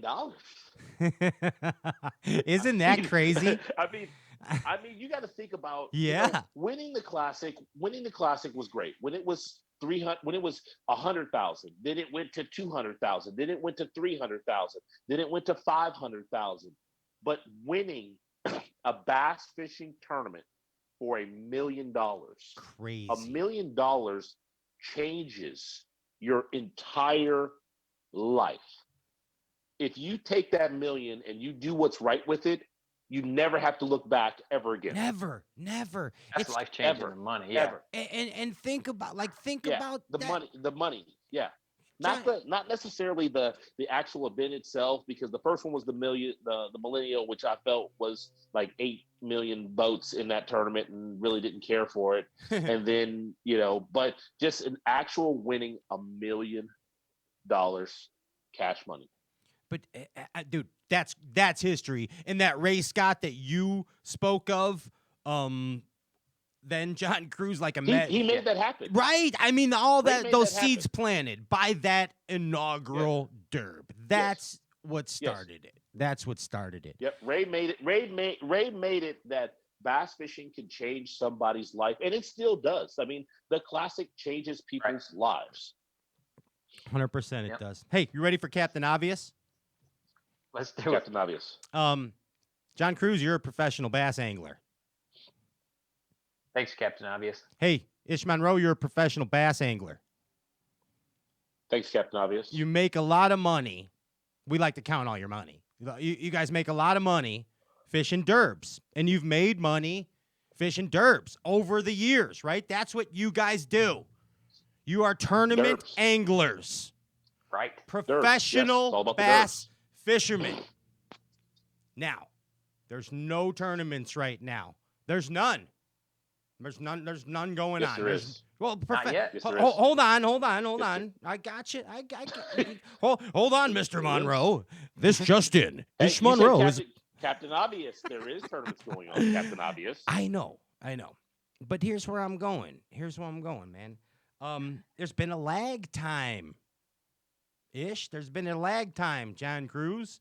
And there's been uncertainty. There's been uncertainty of safety. There's been uncertainty of future. But there is hope. We got some good news. Listen, as Mr. Plant used to say in the Stairway to Heaven song. And there's new anglers amongst us. New fresh blood, so to speak, that have perspectives on the angling game as well. And a couple of them are going to join us here in a moment. But are you guys ready to go? I mean, you got to be ready to go. You got to be chomping at the bit, man. You got to be ready to go. My rods are already tied up for the next event. Like I look at my rods there. I equate to what happened as far as from the derb perspective is that it's like when you have to pee really bad and then you just pee a little bit and then stop it. Like that's where I'm like, I'm like, oh God, I still gotta go. But I mean, the old pincher. Yeah. That's the way I feel right now. Oh, that's awful. But my batteries are charged. There's gas in the boat and the truck. My tackle is already tied up for the next event that's going to happen a month from now. Are your hooks sharp? the hooks are always sharp. Brand new, fresh hooks out of the package. Like I won't touch those rods until the derb. Yeah, he's ready. Hey, and I might respool them twice before. You might as well. I mean, might as well. Hey, we're all members of Professional Edge Fishing. And you guys are some of the big honchos at Professional Edge. Where Stray Cast is still like at the bad cousin table. Becky makes us sit like way in the back with Brian the Carpenter. Pat, this whole deal is nothing but like the same. We're all the same here. We're all the bad cousins, bro. Yeah, we are. Yeah. He's actually right. Do you guys ever watch Always Sunny in You ever watch Always Sunny in Philadelphia? Like once. No. Okay, so you're not familiar with that at all, the old Poyle wedding or whatever the hell it was. But anyway, hey, so other members of the team that we have tonight to join us, guys. Look here. Yeah, is from the great state of Michigan, which you are now able to go boating in again. We bring to you Garrett Paquette, Bassmaster Elite Series angler. He's been out there trashing them. Garrett Paquette. He's been out there trashing. And also a little Louisiana swamp demon. If you look in his eyes, you can see trouble. It's it's old Hunter Freeman. Hunter Freeman. How you doing? Bro. Hey, Hunter and Garrett, these are a couple old time legends. John Cruz and wow, thanks, Pat. Yeah, and They are actually when you guys were talking about what celebrity you like to go fishing with, they were both on the top of my list. I want to say that. Wow, they're your favorite. Ish loves you. Ish loves you now. Nice. Anytime I'll take a fellow Michiganer fishing, anytime. You probably didn't know I was born in Ann Arbor. Were you really? I was born in Ann Arbor. Yeah. Okay, that's like 10 minutes from my house. That's Is that right, Ish? Okay, awesome. Very cool. Yeah, grew up fished the Huron, like walked the Huron River up and down, could probably still go in Barton Dam and the whole nine. I mean, I love Barton Dam. I mean, you could always go catch them, especially on a freaking. Back then, it was the rat before it was the frog. Old man's rat. And John, I know you and Hunter know each other, but right. but Hunter, say hi to Ish Monroe. You heard of him? What's going on, man? What's going on, man? How you doing? I mean, I'm waiting for some boiled crawfish. I mean, I mean, come on. You know, I hear you. Crochet invites me down there. I hear you, man. They're probably the cheapest that they've been in like my lifetime lately. So it's like gas. Really? Yeah, I mean it's pretty cheap. We've eaten them a lot actually. You know, because all the restaurants are closed, right? Right. You can only get them. You gotta go pick them up. They come in a convenience store bag, nothing special, pretty much a Walmart bag. Take them home and eat them. That's awesome. Damn. Ish, you could put a hurting on that whole bag, couldn't you? Oh, I definitely would put a hurting on those things, man. I love me some bull crawfish. I can see. They're delicious. They are delicious. So we brought you guys here. You're of course members of the Professional Edge fishing team, but also you're both sophomores of the game, sophomores of the sport. And May is very important month to both of you historically. Garrett, you're a member of the Century Club, dude, in Bass. Dude, come on. That's pretty insane, all right? May, Lake Fork. Hunter, May, you won the college the college deal. 3 days, yeah. 3 days thing. Yep. In May. You and that kind of that brought you into May. It was May, man. May. So May has to be a month where you guys are like, why are we not fishing derps? We got to get out and fish derps. We got to do it. All right? So now we have four of you together from different eras, Senator Kennedy. Was that a Bass Cat promotion? That was a Bass Cat promotion. I run the Bass Cat era. Thanks. See how I did? There was a Bass Cat promotion there. Yeah. Dude, I did that, and I run a Crestliner. See how cool I am? How I did that for you? But I mean, let's be straight. You guys need to get out there, all right? And I want to hear from Hunter first about the need to compete, the need to continue to go back to work. Let's hear about it. Man, you don't realize it, man. You kind of take it for granted. Then all of a sudden you can't fish. I mean, there's no tournaments going on at all as far as on our level, obviously. There is. I actually fished a night tournament, one of the first local tournaments I've fished in forever last weekend. It was a blast. We had a pretty big bag. I mean, we had 8 pounds. So we didn't sack them up, did you? Yeah. Sounds like an Indiana sack. Yeah, my back, man, it's been killing me ever since then. But carrying that bag up the hill. That's a shit day for you. I usually see your photos. You send me. You send me. It was a blast, man. You know, just fishing another tournament again. I told my buddy, I said, I haven't even been to the lake in 3 years that the tournament's on. It's at night for seconds. I mean, and then the spotlight goes out like the first hour in the dark. So you're all Scooby Dooing the swamp monster out there. Telling you, and but still, it was just a blast being able to get back in the boat and fish another tournament. Like I felt like I was fishing another tour event. Obviously, we weren't fishing the same amount of money, but just it's inside of you. You know what I'm saying? Like, yeah, absolutely. Fishing a tournament, you know. You know how like whatever Chappelle gets like when he does that. Got any more of them derbs? You know? Yeah. You know how got any more of them derbs? I mean, that's how you got to feel too, right, Garrett? Yeah. It I think since October I've only fished 2 derbs. So it's been tough, and you know, we're not as established as John and Ish, so money is a factor for us, and when you can't go those guys are rich. I'm not saying they're rich, but they're more established. Well, they might be rich. No, I said it. I said it. Yeah, I can say it's that. tough. I mean, we need an opportunity to make money, and right now that's not the case. And especially where I'm at, I mean, we couldn't even fish for a couple weeks there, and I like to guide in my free time, and all that is shut down. So it's been pretty tough for me. I mean, I'm ready to go whenever they say we can. So are you slinging rock like Ish too to make a few extra bucks or what? Not yet. No. But Thanks, Pat. Not yet. Yeah. Detroit, might have to do some. We hear about Detroit, the Rock City. You know what I mean? Get up like A Kiss. 9 mile, son. Exactly. Hey, Ish, if you had to ask Garrett a question about being a member of the Century Club or that specific tournament there in Texas, like what would you like to ask Garrett about that? That's a big deal, man.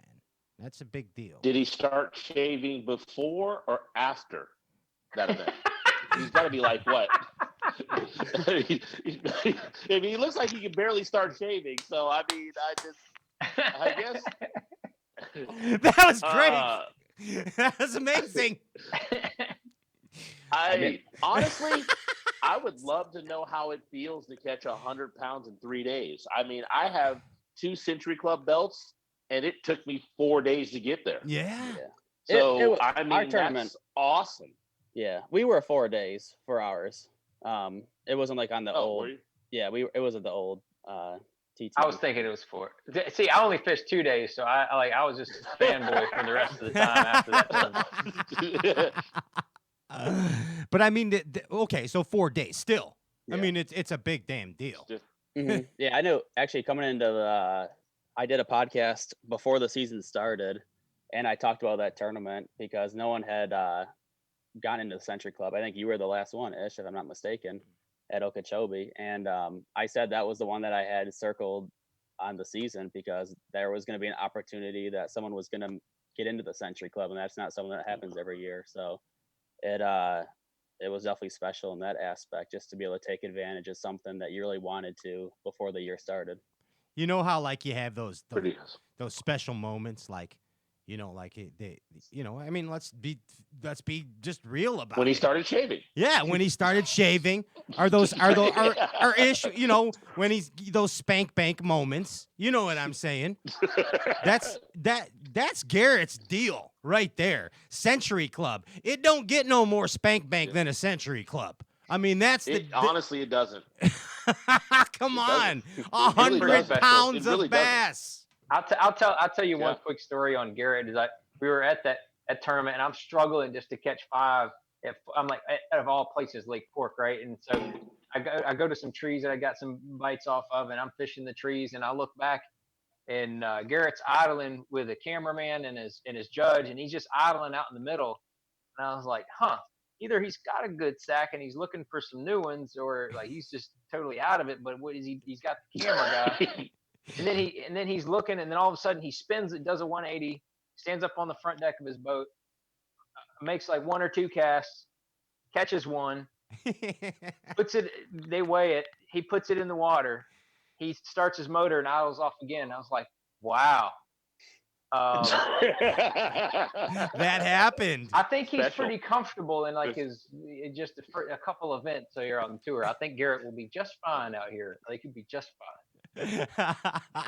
That's cool hearing that, isn't it, Garrett? Yeah, it was. That's funny. And probably was day 3, honestly. I think I idled for like literally 4 or 5 hours before I made a cast, just because that was the pattern that I wanted to fish, and I was committed to looking for those bigger fish offshore. And I know like the best spot I actually found, I had idled for so long, I was just sick of it. And I told my cameraman, I'm like, I'm just going to stand up and throw. There's like 1 or 2 down there, and let's just kind of get our arms loose. And it ended up being the best See what spot happens. that I found. Yeah, they ended up coming off the bottom. There was like 30 of them down there, but it's pretty funny. Oh, poor. When it's meant to be, it's meant to be. That's right. That's right. But dude, cool that you know, like, think about it, Garrett. That's John Cruz, bass. Let's be real, bass fishing legend. He is. Mm-hmm. He really is. Absolutely. I know it's weird, John, but you are. So, I mean, saying that about you, you know what I mean? That's pretty damn cool, dude. Yeah, absolutely. That's a pretty neat deal. Hunter, you got the wind kicked out of your sails right now because you were having a pretty damn good year, like your best year ever. We were, yeah. Yeah. And then, I mean, you had a horrible first derb, but then after that, you were like, what was the Florida lake? Did Kissimmee? No, we did good in the first chain. No. Yeah, What was the first? No. What was the No, first? the first one was at Rayburn. A Rayburn. What was the one? Mhm. Didn't you have a tanker this year? No. Yeah, Lake Martin. Martin. My Martin goodness. was the tanker. Yeah. I didn't. Oh my god. That was man, The bass caught the COVID there. Yeah, I'm telling you. Man, that lake, man, if you want to take somebody to go catch as many fish as you've ever caught in your life, that place is the place to do it. It is. I've never went anywhere and gotten frustrated because I couldn't catch a quality fish. Most of the time, I'm the guy that can figure out how to catch a 7-pounder, but I can't catch a limit. That Okay, seems to be how I gotcha. always go. And that place, man, I'm talking about, it's like the bigger the bait you threw, the smaller the fish you caught. And you downsize to something teeny and then like get some better bites. I actually said that the second day. I was like, maybe I gotta get my bait smaller to get a bigger bite. And then I gave up. The first day I got back home, I watched my footage. I caught 63 keepers that first day and had 8-10. So I mean, it was one of those deals. Nonstop setting the hook all day. Did your back hurt? No, it didn't. It was no, it didn't. It was one of those things. I mean, it was like set the hook and be reeling like, oh, I lost it. No, I still got it. It's still there. You keep going, and it just frustrated, man. I couldn't figure it out how to get a better bite there. And Well, that was it. That was the one you. you were way like, dude. It was like you were way down in the deal. But Oh, then yeah. you had was the Florida Derb is the one you did good on, the offshore on the shell bed, right? Yeah. What we did lake? good It's there. escaping my mind. What was the lake? Yeah. Harris Chain. Harris Chain. Harris yeah. Chain. There it is. Mhm. Oh, I mean, and you. It seemed like you settled down, and you had 2 really good events. Right. And yeah. one bad one. Yeah, well, I mean, we were sitting just as good at Rayburn, and man, that third day, I had a couple of local boats kind of join me on the spot, and it Sight didn't fishermen? really work out. Yeah. Yeah. I know. I mean, getting on the weekend, and They it's see you Rayburn in catching them, March. and they sight their way Yeah. over. Yep. Yeah, I see. And then that, and I couldn't figure them out. I caught that one big one at the end of day 3, and if I would have just kept my head out of my butt and went and caught another keeper, I'd have been fine. But we made day 4, but didn't know that at the time. So, but yeah, Florida, man, yeah, that was a good event. Yeah. I saw you at the Classic. We hung out for Yep. a while at the Classic. I showed you how to we do did. things at Top Golf. I did. Oh, yeah. Probably the most Yeah, amazing. He did. You hit that ball to China, boy. I hit that ball all the way to China before COVID. I tried to knock COVID out, but I was late. But I'm Y'all telling you. talk hair care products? the what's that? Did y'all talk hair care products? Oh gosh, yes, yeah. Well, Hunter and I do the same thing. You don't wash your hair. That's the secret. It's just to say, we've had that discussion before. It's not necessarily about product. You true. just Mane don't and need. tail, whatever. Yeah, you just don't need all that stuff. But so you were feeling good, man. You were feeling real good about your professional bass fishing career, and now, Right. Ish, tell this kid how important momentum is in bass fishing. We hear it all the time. How important momentum is in life, Ish, isn't it? Momentum's everything. I mean, the part about it is I can tell you, I went from having the worst tournaments to having some of the best tournaments. And when you get that best tournament in you, then all of a sudden every other tournament's just good after that. Right. And then you get on that downward swing. So when you're on that upward swing, ride it, man. Take it for what it's worth. I mean, you go back and you look at Chris Lane. He won the first event, then he won the Classic, and he got a second place right after that. Like, he's on fire. I think Denny Brower won like 3 in a row at one point. Kevin won like 800 in a row. I don't know. I mean, yeah. Right. I mean, but yeah, just you ride that momentum and just go for it and stuff. But keep fishing. That's the only thing. I Yeah, mean, you but gotta now, keep fishing. but here it brings me to the next deal, man. And I want to ask you, John. You've all had the momentum pretty much pulled out from you. Not, there's no choice. You have no control. This is the uncontrollable variable that we always talk about in bass fishing, but life gave us one called coronavirus. And now you had the momentum blocked in your guys' derbs. All right? How, John, do you get the momentum back right away? Right away. And when do you think the tournaments are going to start, John? When does the momentum start? We're going to start fishing in early June, but I would say, for me, it's just going to be don't go out and do anything that I wouldn't normally do. They've told the Elite Series anglers where the first tournament is, so we're already in the no info. We can't talk to anybody. We're outside of 30 days, but we can't talk to anybody, no info, all that kind of stuff. And one of my roommates, Ed, called me and he said, "Hey, you wanna go down there?" and look around. And I said, no, I don't. Do I have time? Yes. But I explained to him, I said, man, that's gonna throw me out of my rhythm. Like over the years, I have developed my system to practice and pre-fish and do everything without, and I do the best without, going down and pre-fishing. And I just need to show up and go when I get there. So I'm not gonna. So I just need to. So for me, I need to just keep doing what I normally do at an event. Get there and see the hand that I'm dealt, and then make my plan for that particular week. Not try to plan, months or weeks ahead of time what's going to go on. So that's I'm gonna just try to stay at what I normally do.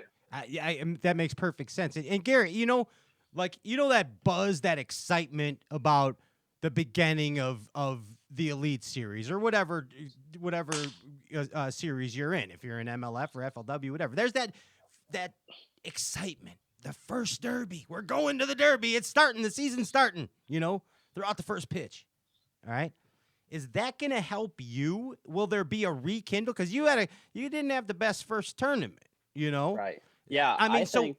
Or go ahead. No. Is this it? Is that going to be like? Is that let's get back at him? Put me in, coach. Deal. Yeah. As terrible as these events are that's happening right now, it's probably honestly helping me because I did have such a bad event and we were kind of rushing to the next one. The season was underway. Now I've kind of got an opportunity to sit back, get everything even more organized, focus on what I can, my physical health, mental health, and just, try to be in as shape as possible to start the season again. And that's how I'm looking at it. And I've been able to spend quite a bit of time around the house fishing when we're allowed to. And our fisheries are really good, as you know, obviously. And I've been able to set the hook a lot, and that's the best thing you can do. That's the best thing you can do for your confidence is just catch fish and use techniques that you don't normally use, and that's what I've been doing. So I'm really excited. I think it's for me it's going to be like the start of the season again. I mean, obviously it's not, but that's how I'm looking at it. I have dug myself a hole, and it's well, I thought that about you. Catch 'em. Seriously, I mean, and I mean that respectfully. You're knowing your personality and having been with you, I see you as that type of person where it's like, okay, here it is. Let's do this again, man. Let's get it going. I see you doing that. I see it. Now, yeah, I hope so. That's kind of how last year was. Last year I had a terrible first tournament. I think I only did a couple places better than this one. And then I made like 6 checks in a row and it kind of fell apart at the end. So hopefully we'll get it going again and not fall apart. You're in Century Club. Dude, you're a Century Club member. That's like an FU moment. I'm a Century Club guy. Look at my belt. Hey, Hunter. So I have heard, and I've read in places and forums and seen on a talk show. That was not him that was not him on the video. That was not him. I swear to you. I checked it a couple times. It was not him on that video. That was the Teen Wolf. Yes.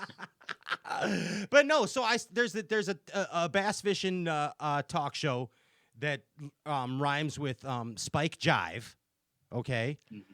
And I heard on there the other night that guys like Ish Monroe from the Bass Pro Tour can now come over and compete against guys like you, other professional bass anglers at FLW. And is that even a thing? Is that real? Is what's going on? And what do you think about that?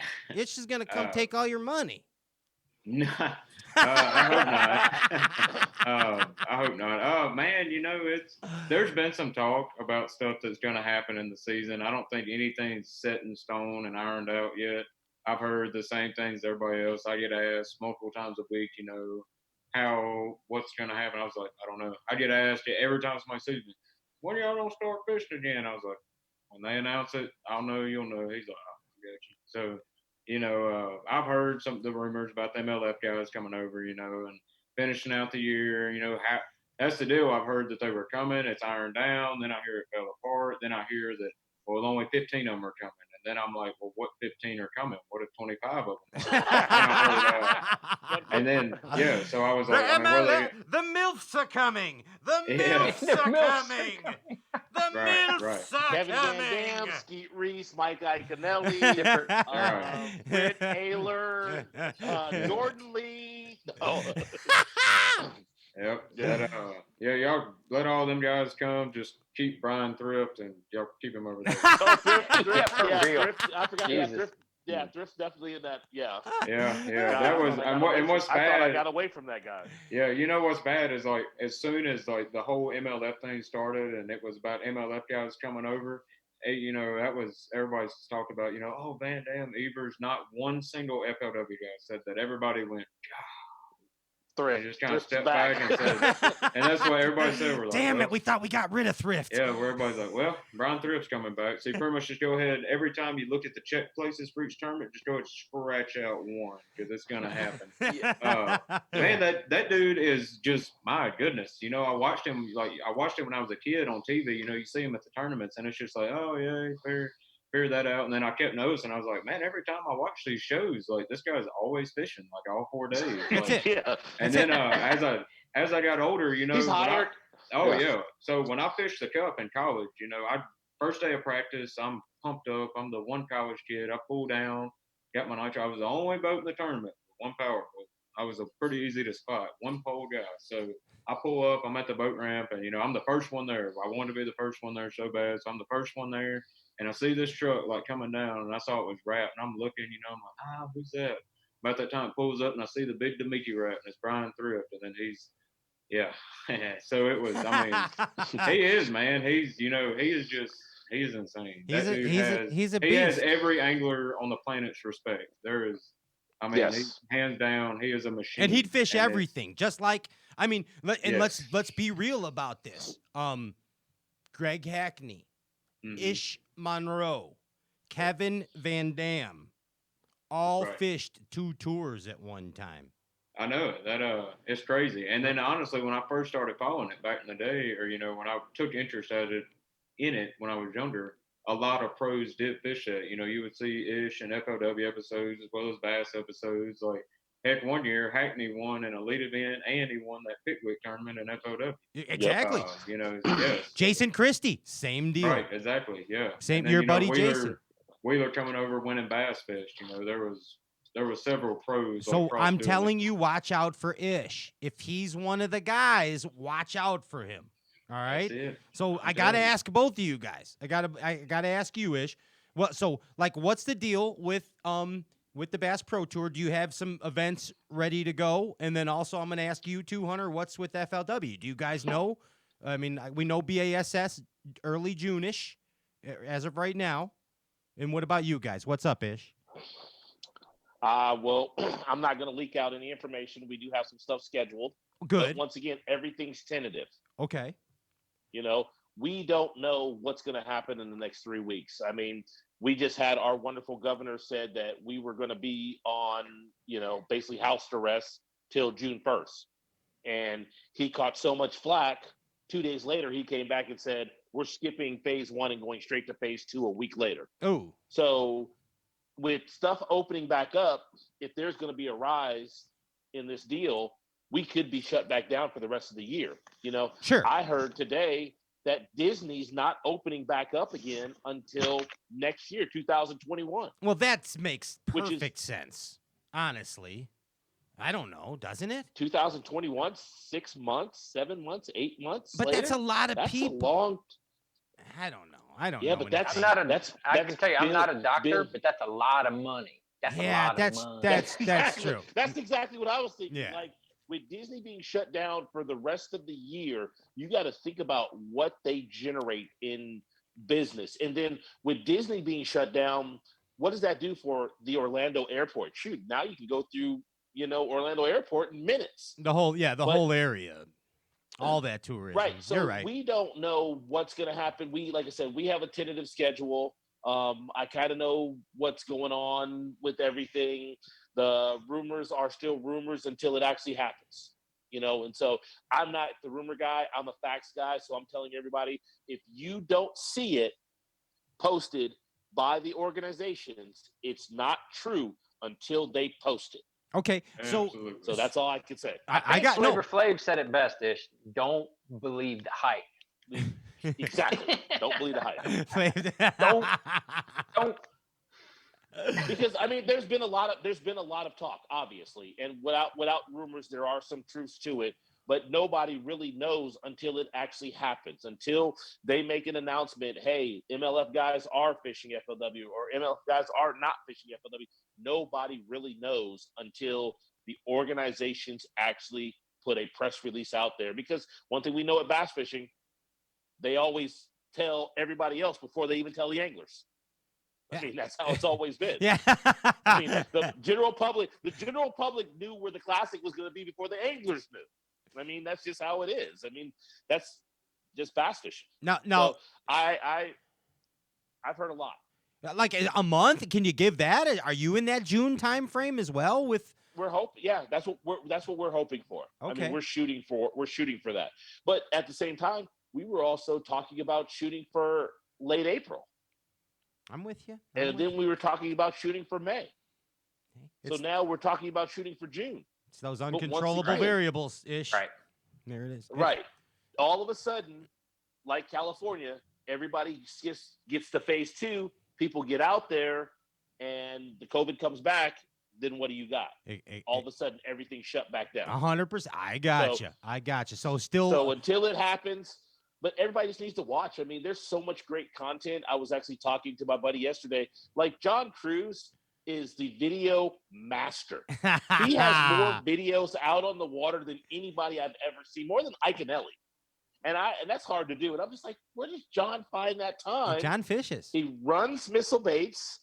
He has a wonderful family, and he's actually getting on the water more than everybody. Yeah. He balances things. Try to, man. Try to keep it going. Hey, speaking of missile baits, I want to tell you guys, Shannon Wheeler is freaking awesome. Oh, that beep Shannon. Oh yeah, dude. So you got to tell the story about Shannon and how that went down. So I've just met my girlfriend, and we're talking, and it's funny. This is funny. So we're talking this and that back and forth. All of a sudden, I'm on the phone with Shannon, like all the time. Shannon this, Shannon that, Shannon. First thing she says to me, "Who is that beep Shannon?" Wow. Like, it's a dude. I'm like, is he wearing khakis? It's a dude. He wears khakis, and she just gives me this look of just like, oh. Okay. So now every time that is the joke is, oh, Shannon. Oh yeah, it's that beep Shannon. Yeah, he wears khakis. So Shannon Wheeler, he was helping me do video production and stuff before I even started Missile Baits, and he was the first Missile Baits employee. So Shannon, dude, he's a hell of a musician too. At the Bassmaster Classic, it was Shannon, Luke Duncan, and myself, and we busted out some doors. That was we got deep. We got deep, you know. The fiddle, he broke out the fiddle. Yeah, he did. The fiddle. Hey, I want to get back to it real quick though, Hunter. So you guys with FLW are June as well? Oh, yeah. I think it's probably the same with all three of them. You know, everybody's wanting to, go back, and I think June is open. My guess, I guess June, and I'm assuming that going to try to finish out the season, or, I think that's out of nobody really knows how that's going to work out. Okay, but the same kind of, but you guys are all, everybody's kind of in the same deal. Right. That will ultimately come down between the organization and the location in the town that booked the tournament, whether or not they can, that's out of, I think. We lost control. John. Oh, there he is. Oh, there you come back. Okay, there it is. Hey, that's cool. You guys switched places. Hey, how'd you do that? I know. Hey, okay. So let's get technical real quick. Now that we have 4 bass fishing professionals in this Brady Bunch cubic thing, whatever this is, cubic region. All right. So what we're gonna do is there's a thing. It's called the Bass University. Have you ever heard of it, Ish? No. Okay. No, I didn't think you had. I know John hasn't, and maybe Garrett has. Maybe Garrett has. But anyway, we're He gonna attended multiple Yeah, times. he was there. He's an alma mater. He was of, a student. Peter. Well, he still is a student. I I just like giving Garrett a hard time because he looks like he's 12 years old. like that you give Garrett a hard time. I think Yeah. it's great. I think it's great. Me and Ish used to get called. They used to say we look young, but not anymore. Not anymore. We're the grizzled veterans. Now. You guys used to spend so They're the much young time. guns. Yeah, you spend so much time together. Did they ever mistake you for brothers? You two? Yes. Step brothers. Step brothers. Many times Yep. you Yep. practice karate in the garage. Yes, we did. Yeah, both of you. Had bunk bed. We did have bunk beds.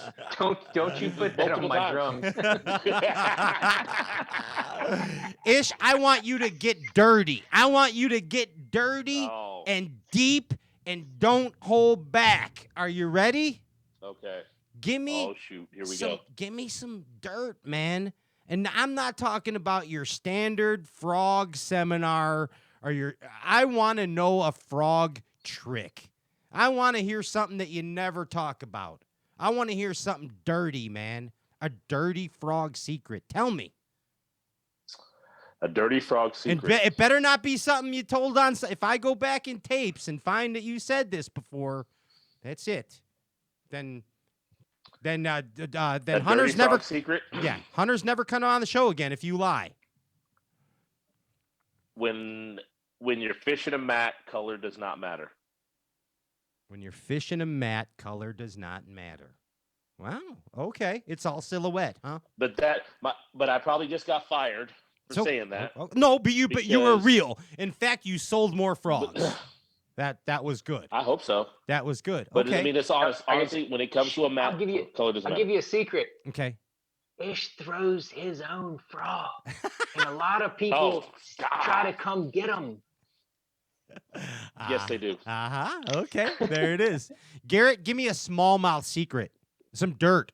Something that'll impress John Cruz. Smallmouth That's tough to do. logic. Smallmouth logic. Dirty secret. Something you learned on Claire. Something you learned guiding. A little clue, a subtle clue. Even though they're very dumb fish in general, switching your line, switching your line size will make a bigger difference than you think. Going from 8 to 6 pound or something like that will make a huge difference at times. Wow. Okay, and that's scary. Can I give up his secret to that? Can I give him his secret on that? Yeah. It changes the presentation of the bait. It's not necessarily the line size that the fish see it. It changes the presentation of the bait, which makes those fish eat it better. Looks more natural. There's the dirt. Jedi Master. Look at that. I see. You see what he did? I like it though, Garrett. I know. Great- I hate smallmouth. I hate smallmouth though. They don't like the braid, bro. I saw one Zona KVD episode where they jacked them on braid, but that was it. That was it. Yeah, I can't That go. wasn't I a can't go public punch fishery, him. I promise. Hey, Yeah. Hey, Hunter. Ish Monroe is a big deep water offshore guy. All right. So I know Drop shotting too. drop shotting too. Loves smallmouth. Yep. So Hunter, I And spinning need to rods. give the entire bass fishing galaxy, as well as Ish Monroe, an offshore dirty little secret. Something you don't talk about. Okay? Something to make Ish feel comfortable about going in deep. You know what I mean? All right. Offshore fishing. If you're fishing with cover, if you're talking about if you're fishing single cover, give it the lightest weight possible, regardless of the depth. Regardless of the depth. So if The you're on a lightest weight possible. on a 20-foot ledge, go with the lightest weight possible. Not if there's current. If you're on just a normal slack place. I mean, obviously, if there's current, what I just said is useless. But, Okay. Right. You know, like reservoir fishing, Toledo, Rayburn, midsummer time, slick calm, lightest weight possible, man. It's can't beat it. I mean, some of the best big worm bites we've ever got on is 20 to 23 foot. And I mean, I've seen it go down where the guy beside you crushes you on an 1/8 ounce weight and just throw it and just sit there and click it over, fall. I used to have so many old men tell me, like, yeah, just throw a 30-second out, shake your head offshore. I'm like, I don't know about that, but as I've gotten older and, Yeah, you're an old man. Yeah, I'm getting there. I'm about to retire, actually. You know, I've been looking down in Florida. Of course, you're looking at Florida. Yeah, yeah, but definitely, you know, lighten your weight. Okay, Always lighten the weight, regardless. and I think that's a great deal, man. And isn't like And also contradicting that, I've seen a heavier weight make all the difference in the world. You know, it seems kicking that mud up sometimes is the trick. Yeah, I've seen it go both ways. that is Absolutely. the best technique that I was afraid to try that I learned from on my screen the guy that's sitting above your head, and that's Monroe. And it was on one of the. I got a question. Yeah, let me. Question for Hunter about deep water. Okay, hold What's on. going on? Hold on. I'm gonna tell you about the ROF real quick. That just real quick about Okay. it. That derb where you were flipping docks, one of the first MLFs, and you were using like a 1 ounce tungsten ish and getting reaction bites in the clear water. That was amazing. That's a great example of ROF, and it made me not afraid to do it. Okay, now ask Hunter your question. I'm very sorry. Go ahead. Apologies. This is deep water technique. Yes. Mm-hmm. Do you know what scraping is? Ooh. Scraping? Uh-huh. Yeah. You know, I'm from Louisiana, right? From exactly. It's a Louisiana technique. It started down there. Whoa, Louisiana and whoa. Texas. All right, you gotta. Okay, all right, you threw Texas in there. I was about to say you gotta draw a line in Louisiana. There's North Louisiana and then Toledo bid is Louisiana. I don't consider it because once again I have a share lunker from Louisiana, so I call it Louisiana. Toledo Bend's Louisiana. Okay. Oh, man. Is it like stitching though, Ish? Can I ask you that? Is it like stitching? No. Wait, hold on, Nope, wait, nope, hold on. Time out. Did you just say scraping? Yes, I did. You talking about fish going up like on the edge of grass, like finding a scrape? Just ask that. You got to answer the question. I'm asking you. Do you know what it is? I mean, I know what the Toledo Bend term finding It's a a scrape is. deep water fishing. I'm just saying. Yeah, I get where you're going. Okay. Yeah. Well, do you know? I just wanted to make sure he knew what that is. That's Yeah. deep. That's the scrape. Okay. Yeah. I mean, So it's a scrape. Yeah, Okay. Phil Marks and Tim Renault used to always talk about finding scrapes if we're going on the same highway here. I didn't know if we were. Yeah, we're on the same highway. I just didn't know if you were old enough to know what that. Oh was. yeah. Because I haven't got to see Toledo and Rayburn get that way with the type of structure you're talking about. It hasn't got the out grass that hasn't far. been there. No, it hasn't. Yeah. I mean, Toledo now it's a washout. There's hardly any grass. Rayburn this year, just from what it was last year, and then the flood came and it ripped the grass out. To this year, I spent 9 days idling up shallow. You know, in that eight to the bank range, but all around. Yeah. You know, the 147, both sides coming down. Obviously, as you got further down, had grass, but it just how much was gone, and it's always by about time it gets coming back real good, a flood will rip it out. It's just I don't know. No It more sucks, scrapes. but Okay. No more scrapes. Just want to see if he was, Hey, he's he knew hip. what that was at his age. Yeah, he's hip. He's Oh, on yeah. it. He He's got on it. He even knows what spoon plugging is, Ish. He even knows about the spoon plug. Hey, Spoon John. jacking. Yeah, exactly. John, Yeah. give me the straight up plug, the straight up skinny, the link on cranking. Speaking of plugs, give me a dirty secret about crankbaits. Something you don't talk about too often. Does it shallow, deep, or does it matter? You can tell. You can pick. I would rather hear personally shallow. Yeah, I'd rather hear shallow. You too. Me too. Yeah. Me too. I would say that most people, I feel like, crank too slow. And I mean, and a perfect example of this is, I mean, we all know that Takahiro Mori lives with a shallow crankbait in his hand. Yes. And he's been, Ish knows he's been singing the praises of the Daiwa when they came out with their 8-to-1 and 9-to-1 reels. He's like, oh, it's perfect because you reel fast, you catch more fish. That's a good talk. Shut your mouth. Shut your mouth. Wait, we have Takahiro on the line? We have Takahiro on the line? Britney I knew Spears, it. I love her. He does He's too love old Britney. now. Oh no, Yeah. but yeah, You're too old now. Yeah, Brittany too most old people- now. most people crank too slow. And I mean, this right here with a 6-4-1, a lot of times will not get as many bites as this on a 6-4-1. It's tempo and it's a reaction. and but you hang up a lot more. But that's the game you got to play. That's the Speed. trigger game. I like it, and that's a great tip too. I mean, look who's it all started, I think John, with Fred Young was one of the original speed crankers. Clun drew him, and Clun started picking up on that wind as fast as you can deal. And the rest is history. I mean, that's right. He knew it. He knew it.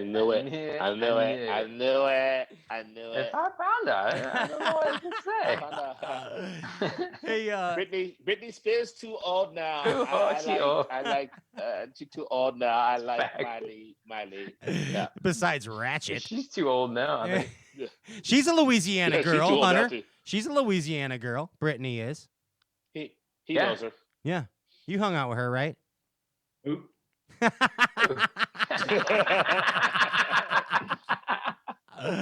Hey, Garrett, they dated when she was in. They dated when she was in college and he was in kindergarten. Garrett, what year did you graduate high school? 13. 13, and you loved Bassmaster back then. Yeah. I mean, oh yeah. So okay, and right now, Captain Obvious is letting you know that it's 2020. But okay, thank you. If you had to go back to that graduation time and you're getting ready to go fishing in the summer of 2013, and you had to think ahead, did you ever think that you'd be on a Zoom call with Ish Monroe and John Cruz? And Pat Renwick. Oh, yeah, and Pat Renwick. Yeah, of course. Yeah. With John and Ish, Thor. Yes, but not with you. I didn't think. Wow. I didn't think I'd the honor of being with you. Wow. Yeah. Good answer. You have a regular spot here now. But no, seriously, dude, think about how crazy that is. Crazy talk. Yeah, it is. It's. I mean, it's awesome. That's. I mean, I feel like I followed the elites as much as anybody growing up, and I mean, I can probably name every top 10 they've ever had. So it's pretty neat to be here. Yeah, it's a surreal experience. And just so Ish, I want to ask you, like, how does it feel? And this is gonna sound weird, to be one of the elders of the sport, to sit here amongst guys like Hunter Freeman, sophomores, Garrett Paquette, sophomore. You know, how does that feel to you? Now you're the old guy. They look to you for knowledge. It's definitely weird. It's definitely different because, Pat, I'm like you. My mind tells me I'm 12 and my body says 45. You know, it's just, you know, my body's like, it aches and it just has those days. And then my mind is like, I'm acting like I'm a 12-year-old, exactly. You know, but still let my pants sag. I wear a hat backwards and baggy t-shirt, you know, it's just one of those things. And, that's right. You know, no respect at times. But no, it's definitely different, but it's good to see these guys and to hear how much they follow bass fishing, because it gives hope to the future of the sport that there's so many young guys that still want to do this. And you hear about them, you know, they live and breathe through high school and college bass fishing. So it's pretty awesome. You know, John, they say that resentments in life are just unhealthy. And I agree with that 100%. It's horrible to have resentments, John. Mm-hmm. But I could say that there's one thing. Let's say I'm a little jealous of guys like Hunter Freeman and guys like Garrett Paquette. Because, John, I know you and I both share this. We used to have to wait every month, sometimes every 2 months. Ish, you're the same way. Just to get a damn magazine in the mail to learn about fishing, whether it was Bassmaster or Bassin or In Fisherman. What I mean, now these guys in their era, they were already clicking, and then we were thinking about what Pamela Anderson looked like, and they could already go on and look what she looked like naked. You know, we were envisioning it. They already knew how to flip like Ish Monroe. You know what I mean? Because they're online doing it. You see my analogy? I went everywhere. They saw it. They visioned it. They saw it. Pull it up. Yeah. Yep. I'm envious. It's different. I would. It's interesting though, Pat, because the one difference is that we're in the information age, and there is so much information that sometimes that can bog you down and confuse you more than it can help you. Okay. But I feel like that people that are good anglers, and especially younger anglers like Garrett and Hunter, they're younger, but they're good, and they can decipher that immediately. They can look at the information and say, oh, that's useless. Okay, oh, that's a good nugget. Oh, I like that. That kind of stuff they can decipher, and that goes 20 years ago when we were getting going. I feel like it was kind of the same way, but it was just, we didn't there was not as much information, and so it is odd to watch the information age change how the perception of there being so much of this information that's good, and then everybody's a good angler. That it just doesn't quite equate like that. Like the old adage, you can lead a horse to water, but you can't make him put a bathing suit on. Right. There's a lot to process, isn't there? Right. Yeah, exactly. There's a ton to process. I mean, and think about it, Ish. We had to go find a Playboy to see what vanity looked like naked. Now people just Google it. Or watch Purple Rain. Yeah. And still pause the VCR. There it is. But I mean, the VHS tape. Does Garrett or Hunter even know what a VCR is? Oh yeah. A VW, but a V what? Don't worry, guys. You can get a shot for it at the clinic, and it goes away right away for your VCR. Hey, this has been fun, guys. It's been a cool little melting of the eras. See, I did that for old you, John. and the new. Yeah, and old and new.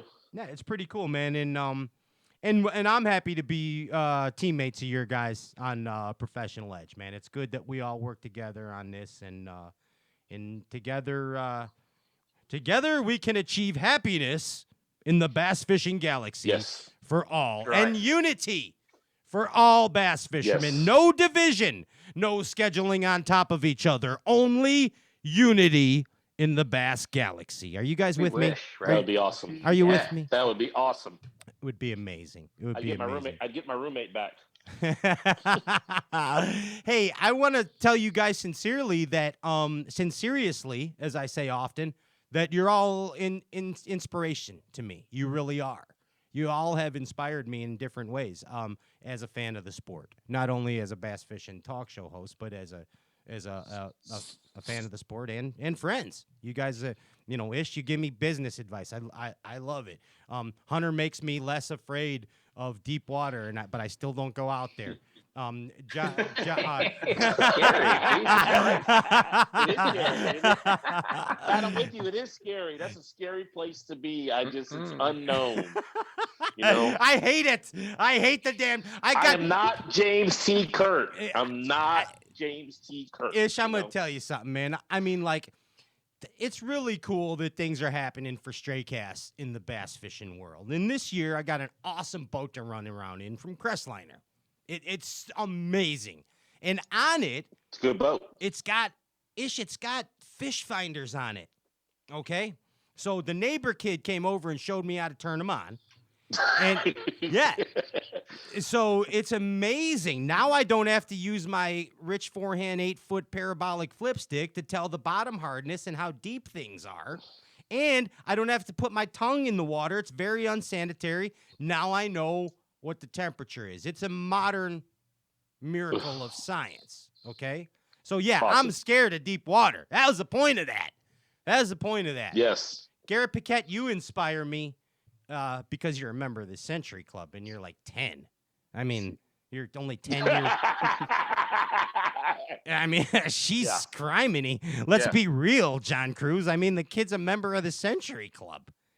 Yeah, and Garrett's a extremely hard worker too, and obviously it sounds like Hunter is as well. And that's they, to me, both of those guys have all the traits that it takes to last a long time in this sport. Yep. Both of them. You know the term. It'll be fun to watch them for a long time. Yeah, it develop. You know what Garrett is. You know the old term silent but deadly. How it can really clear a room. That's Garrett. Yeah, he's silent and deadly. Yeah, sneaky good. He's That's- sneaky good. Sneaky good, yeah. Hey, John Cruz, you inspire me to fish my strengths, to dance with who brung me. That's it. I mean, that's what you do. You live by the sword, die by the sword. And Fish. Yep. yeah, dude, that you inspire me to do that. You're like, dude, I think that everyone thinks of crankbait fisherman. They think of David Fritz. They think of Rick Clunn. They think of Kevin Van Dam. You're one of my top crankers, dude. You love that shit. You love the winding, doesn't he, Ish? Yes, he does love winding. He does. He does, man. You inspire me there. You guys, I really want you to know the point of all this saying is not to kiss your ass, but I like to let you professional anglers know that you inspire, that you are influencers, that you make a difference to bass fishing fans, okay? Never forget that, all right, guys? Don't ever forget it. Not that you do, but never forget it, okay? Promise? Yes, sir. Promise. Thank you. So, dude, it's for like going all the way back, guys.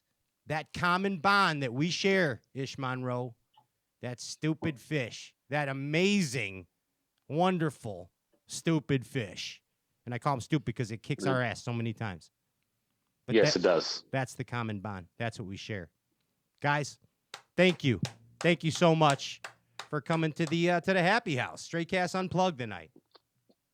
Cool. Yeah, thanks, Pat. And, Adam. we'll talk to you guys very soon, I'm sure. So what do you Heck yeah. you guys want to play cards or something now? What do you guys want to do? You guys I'm going to the grocery store, and I don't know Don't what forget after your that. mask. Oh yeah, Don't it's only forget your like mask. 1 p.m. in Yeah, it's still Yugoslavia, daylight there. where you live in Yugoslavia. Still daylight. Yeah, you can see the background. The sun's still out. Yeah. Are you in Hawaii? Where are you? I am in California. Cali. Cali. Look Cali, at you. Cali. Ish, So, thanks, John. Thanks, Garrett. Thanks, Thanks, Pat. Hunter. Thanks. We'll thanks, Pat. we Pat. look forward to you guys getting back to work soon. And in the meantime, keep putting out that kick-ass content that we love watching on the social media. All right, guys. Well, we are, yes, Heck sir. yeah. Peace. Give it Appreciate up it. right there, Yeah. Bass Later. Galaxy. Clap with me for these guys right there. Peace, everyone. Peace. Yes. All right, so we got prizes to give away, all kinds of good stuff. Put the power poles down. We're gonna play a couple of spots, and we'll be back with the entire Stray Cast crew to give some stuff away and have some fun. Be right back. Don't go anywhere. Step up your game. It has been said that professionals are only as good as the tools they work with, and Alpha Angler has developed the ultimate set of tools for you, the competitive angler. Alpha Angler custom rods, brought to fruition by the passion of master craftsman Jake Boomer and 2017 BASS Angler of the Year Brandon Palaniuk. Alpha Angler rods are custom made in the USA. Designed and engineered to be perfect, Alpha Angler utilizes a very unconventional approach to making the very best bass rods, from drop shotting to flipping. Alpha Angler's focus is on building perfectly balanced tournament-grade bass rods at an affordable price. Join the Alphalution today and purchase direct at alphaangler.com. Step up your game. alphaangler.com.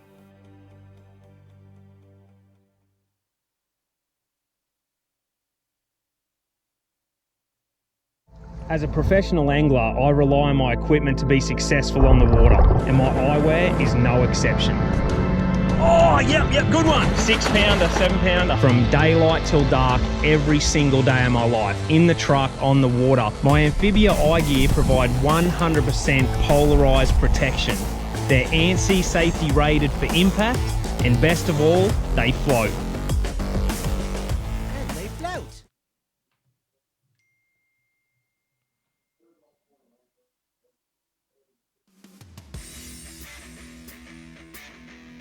Bite me! It's a command to the fish. Quality jig heads with quality components.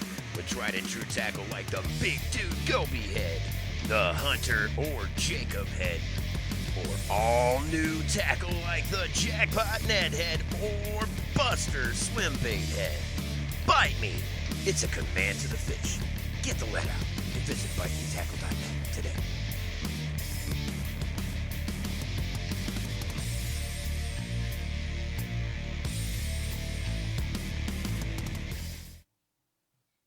Hey guys, Micah Frazier here. I've got a bait from War Eagle Baits called the Buzz Toad.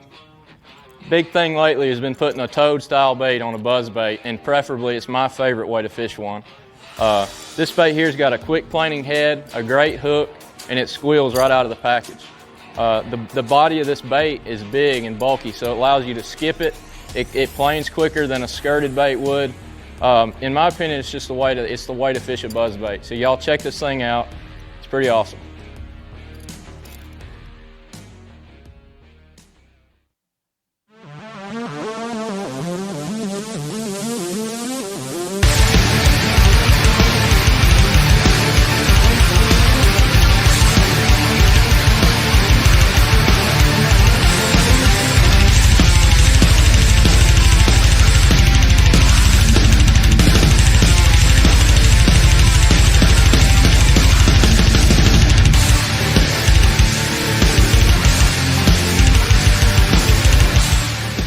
Throw farther, get some Kevin Van Dam's line and lure. You can launch it a mile. Still going.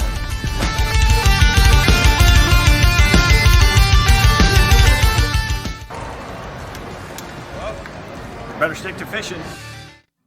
The swim jig technique is one of the most successful ways to put fish in the boat. Time in and time out, Brovani Baits swim jigs are just the right tool for the job. Beaming with quality, the Brovani swim jigs come in a myriad of colors, feature the best premium hooks and solid trailer keepers to give you, the serious bass angler, the confidence you need to accomplish your goal of putting more fish in the boat. So go to BrovaniBaits.com and start climbing the ladder to swim jig success. Yeah. Cowabunga. I'm just over here climbing the ladder to swim jig success. My name is Pat Renwick, and welcome back to Stray Casts. No, I had a great time in the quadplex. You get your guitar. I got my guitar out. Hi, Ryan. What's up? Hi, Danny. Hey. Hi, JP. Oh, okay. Hi, hi, Andy. Hi, Andy. Can you hear me? Hi. Hi, Hi, Andy. Pat. Hi, guys. Hi. JP, why haven't you called me yet? Am I supposed to call you? Yeah. You didn't. You didn't. That's what you would do. Like if you did something dumb, then you call and you tell somebody you did something dumb, and then say, "What can we do from here to make this not dumb anymore?" You know, that's what. I got you. Okay. So with that being said, I have a song about you. Are you ready? You ready, JP? Yes. Okay. His name was JP. He was the Lord of the Ned. And then one day, the half-ounce jig went to his head, and he set down the Ned and went to the jig, and now he's the Lord of the half-ounce jig. Okay? That's what I got for you. All right? There's a song about it. I like to hear. Here it goes. Yeah, a frog in McCorton, he did rock. Crembone. That was beautiful, Pat. Thank you, JP. Don't be an asshole, okay? Moral of the story. Doing my best. Good. Andy, how you doing? A little busy. What's up? A little busy. We're doing a wait. Hold on a second. Hold on. A crying out bejeebie. Andy's on the beach a right now. little busy. What are you doing? What are you doing? Suntan. He's on a show. You're on a damn show. He's busy on a bass fishing talk show. Here's a little song that goes, Ginger Ninja, Ginge, Ginge, Ginger Ninja, Ginge, Ginge. You ever hear that one? Yeah. Okay. No. It's going right now. That was a fun show, man. Yeah, it was fun. That was awesome. It was a good time. We had the whole spectrum of bass fishing professionals. You know, sophomores and seasoned vets. Tin Cup whiskey drinking game went off the charts. Yeah, it was stupid. I It mean, was I like like 80 drinks. That's all gonna. Hey, all I say is drink responsibly. If you're when the quarantine's over, I'm changing this tin cup game. I'll tell you right now. I'm not we're gonna eat as much Wagyu as you can. So we want you to get meat sweats. It's gonna be the meat sweat game. Yeah. That's what we're gonna do. We're gonna the cutlets. Have a meat sweat game. It's fun though. It's fun what's going on. Yeah, if you're at home, why not? No, I'm saying I think it's great. I think that it's amazing, but for crying out loud, it's quarantine's little helper, that tin cup. You know what I mean? Right. It is. Get by with some rye. Yeah. Hey, I learned a ton. I mean, seriously, I learned a lot about John Cruz and that other guy tonight. His buddy. What's his buddy's name? That other guy. Yeah, the other guy. The guy from the quarantine memes. What's his name? Ish Monroe. Yes.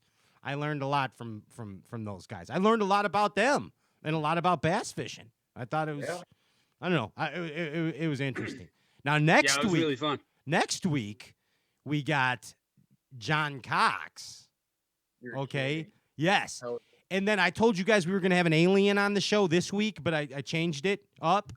So next week the alien's coming on the show, and he goes by the name of Anum. Matt Robinson, the alien from Kentucky, is coming on the show with them. First John, and then John and Matt, and we're going to screw around and have some fun. But that should, awesome. Yeah, that should be an interesting show. I got a possum trying to climb into my boat right now. Ooh, bring him in. Do you have a lasso of any type? Does that possum know how to do carpet? Is that possum eyes? He just ran away. Holy cow. I swear to God, I saw him climbing on the fenders. Here's a song for you. Can that possum do boat carpet? I need him. Ryan, here's a song. Goes like this. Possum eyes, they're watching you. They see your every move. Possum eyes. We got a Senko on the loose. Ryan, don't yell so much. That's a Siamese Burmese cat. All right. It's a Siamese Burmese. And Dan, turn your computer down. Yeah, and another thing, guys, mute your stuff like in between times. Are you that like? This is a show. No. This is a show. Like, mute your stuff. Don't go. And then Danny's mom's going, "Would you like mayonnaise on your sandwich, Daniel?" She's listening. She's about to laugh in about like 10 seconds when the delay hits. Yeah, she'll be like, "Danny, did you want cheesy poofs or Frito-Lets?" And then who did mute? That was muted all the time. I don't know. Danny's the dummy making noises. I don't know what Danny all the time. Yeah, Danny all the time. Danny all the time. Can you bring your mom in to confirm this? Yeah. One at a time. It was your mom's fault. Yeah. My mom's laughing right now. It worked. No, it didn't work. It's truth. It just, truth hurts or laughs. Truth makes you laugh. I always thought I was muted. My bad. Sorry. Yeah. Show going on. Danny's going, "More cheesy poofs, damn it, Mom." It's not cool, Dan. Don't treat your mom like that, you freaking millennial. Hear what I'm saying? Teach you spank you in the air. Hey, so we're gonna give stuff away or what? No, not yet. Give something away. Not yet. I'm ready to fire it off. I mean, I know, but hold on a second. I got agendas still. I got agenda. Don't ever rush agendas. We can never rush agendas ever again because there's so many agendas. There's regular agendas. There's hidden agendas. There's subliminal agendas, and there's aged cheese. There's Zavaguda cheese and Bazuda cheese. It's all agendas. So with that being said, what do you think? What's the first agenda, Ginge? What do we have on the agenda first? Give some of these prizes away. Well, no, that's the last on the agenda. Let's rock and roll. You got the guitar. That's the last of the agenda. So the first on the agenda is I want to congratulate Ryan Popcorn Whitaker on 2 Derby wins, both Derbs that he's entered this year. come out and kicked ass. And Thank you. And one of them, Danny, was the man in. You guys fished it as a dude. Even though he's got a dyed mustache, that kid taught you a couple things about smallmouth fishing, didn't he, Ryan? He showed me something for sure. And I will say though, Danny, I didn't say anything to you while it was going on. Quit yelling. But two of your biggest fish, I saw you set the hook and then put your phone back in your pocket. Wow. No, it's the technique. You were on your phone. Yeah. No. Yes, you were. Yes, you were. Is that the soak it method? But fire liar, pants on fire. Danny, thank you for doing your Stray Cast intern Instagram work while in a tournament. That's good. That's good that you're a hard worker like that. He was scrolling the internet. I was just catching so many, I got bored. Yeah. I was just lighting them up. I was getting bored in the back. I thought I'd like some sponsored posts while I was catching fish. But in all seriousness, Danny, like that was a great. I fish with people and they're using a light line, and I haven't fished with them much, and that fish gets close to the boat, I get really nervous for him, and I never worried once. Like I can tell you've done it a lot. It was awesome. Like thanks. I appreciate how to use your drag. I could tell you caught a bunch of carp when you were a kid or something. I appreciate it, man. And Ryan, you were, and congratulations, guys. Congratulations. And Thank you. So this brings up to my next point. And Ryan, you just did a podcast. And it's an awesome podcast. Like I listened to the first part of it. I didn't listen to the whole thing, but I appreciate you getting through the first part. Yeah, the first the first part. But here's what's wrong? Did this guy not even know that there's another podcast with the same name? Like what is? Well, to be totally honest, he didn't even know what that Stray I was Cast on Stray Cast. I had to tell him. I know. That's exactly. And which brings me to that's like a perfect example. It's like he did have his first though. He did have his first. His first what? I looked it up. His first what? He had his podcast before Thrift did.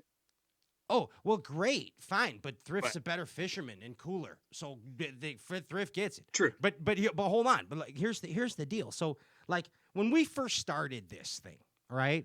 5 years ago, like I reached out to the players, Mark Jeffries, our godfather in this whole thing.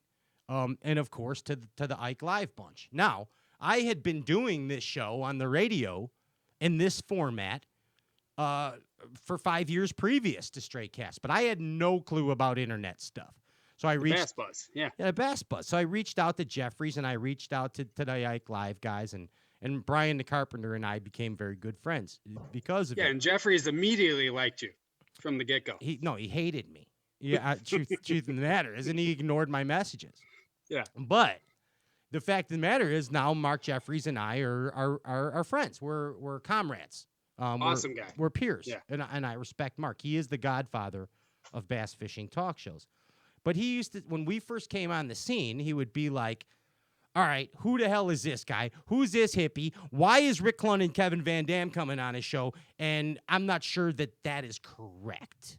Okay? Mark didn't know what I had been up to, who I knew, what I did, anything else, okay? He didn't listen to Hammond Radio. He did not listen to Hammond Radio, and then he didn't get the WJOB app, okay? Whatever. Right. So, but whatever. So the whole fact of the matter is Mark got to listen to the show a little bit and started to like what was going on because Stray Cast did not suck. We have never sucked, ever. I take pride in that we put on a show every time the microphone goes on and the Ginger Ninja points at me. I put on a show. I be me. I am me. Ryan is Ryan. Andy is Andy. I would say that I've sucked, but we haven't sucked. Ryan, hold on. As a whole. Here's the point. Listen up. All right? Soak this in. Soak in the sin with me. Are you ready? Okay. Are you ready?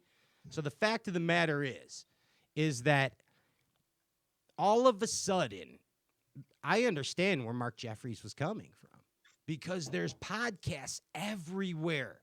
Everywhere. since Rona. Like everybody's doing a podcast. And here's what they all say. Now believe me, a couple episodes ago, we all said that, I thanked Mark Zona for keeping the living room in bass fishing. Now, there's plenty of living room for podcasts in the world of bass fishing, but there is a requirement. Don't suck. If you suck, evaluate yourself and stop what you're doing, okay?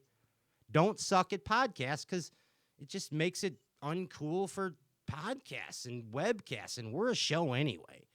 Everybody's got to learn sometime, though. Exactly, but if you do a few of them and you suck, just stop. Whatever. You got a passion for it, keep doing it. Here's the deal. Whatever. No, if you suck, get out. Stop. Get out. It's not. There's whatever. If you can't figure it out, don't do it, because every one of these shows is the same way. They start out the same way. They're like, well, I don't have any idea what I'm doing here. I'm doing a podcast, and we're gonna do a podcast, and then I got Hank Charpone. He's on tonight. He just won this big derb, and he's down. And so, how you doing, Hank? What's going on? Nothing. Just hanging out. So yeah, you been fishing? Nah, I ain't been fishing much since the last tournament. All right, cool. So you thinking about going fishing? Yeah, I always think about going fishing. That's the podcast. That's it right there. I understand you have a sponsor with some fishing rods. Exactly. Here's the deal. Please, I welcome everyone to pursue their passion. Yes, Ryan, I welcome that. I welcome all artists to pursue their passion. Never stifle anyone. But if you suck after a little bit, just stop, because it's just dumb. It's like you're not doing it for anyone but yourself. Right? So, whatever. Have a purpose. With that being said, I know what my special purpose is. Ryan, do you know what your special purpose is for? I love the jerk reference. Ryan? Love it. Andy, do you know what your special purpose is for? Yeah. When was the first time you used your special purpose, your gift? Andy? It was like a couple weeks after my 16th birthday. How about you, Andy? When was the first time you used your special purpose? It's been a long time. Oh. I've been on computers quite a long time. Not the last time you used your special purpose, the first time. Oh, no. Yeah. Stray Cast has a special. Stray Cast is one giant special purpose, in case you can't tell. We're just one big special purpose. And our special purpose is to make the bass fishing galaxy happy. We're here to bring good cheer and give shit away. So let's give some away right now. Double prize. Danny Mohan, what do you got? All right, we have two winners tonight. We have two winners, one of them for the line and lure bow to stern giveaway, and then we have a winner for the bite me tackle giveaway. So I think it's about time to give away the first winner. Okay. The first winner for the line and lure / bow to stern giveaway is Andy Summer. Andy Summer. S-O. It's S-O. Oh, damn, we thought it was you for I Summer. Turn you upside down. Andy Sommer with an O. Andy Summer. Okay, there you go. Little card. Summer. Hit us in the DMs. It's like a merry-go-round. I won a lot of line and lure and bow to stern. What's that? There you go. He won what? I said, Andy Summer, hit us in the DMs. Say you won line and lure bow to stern.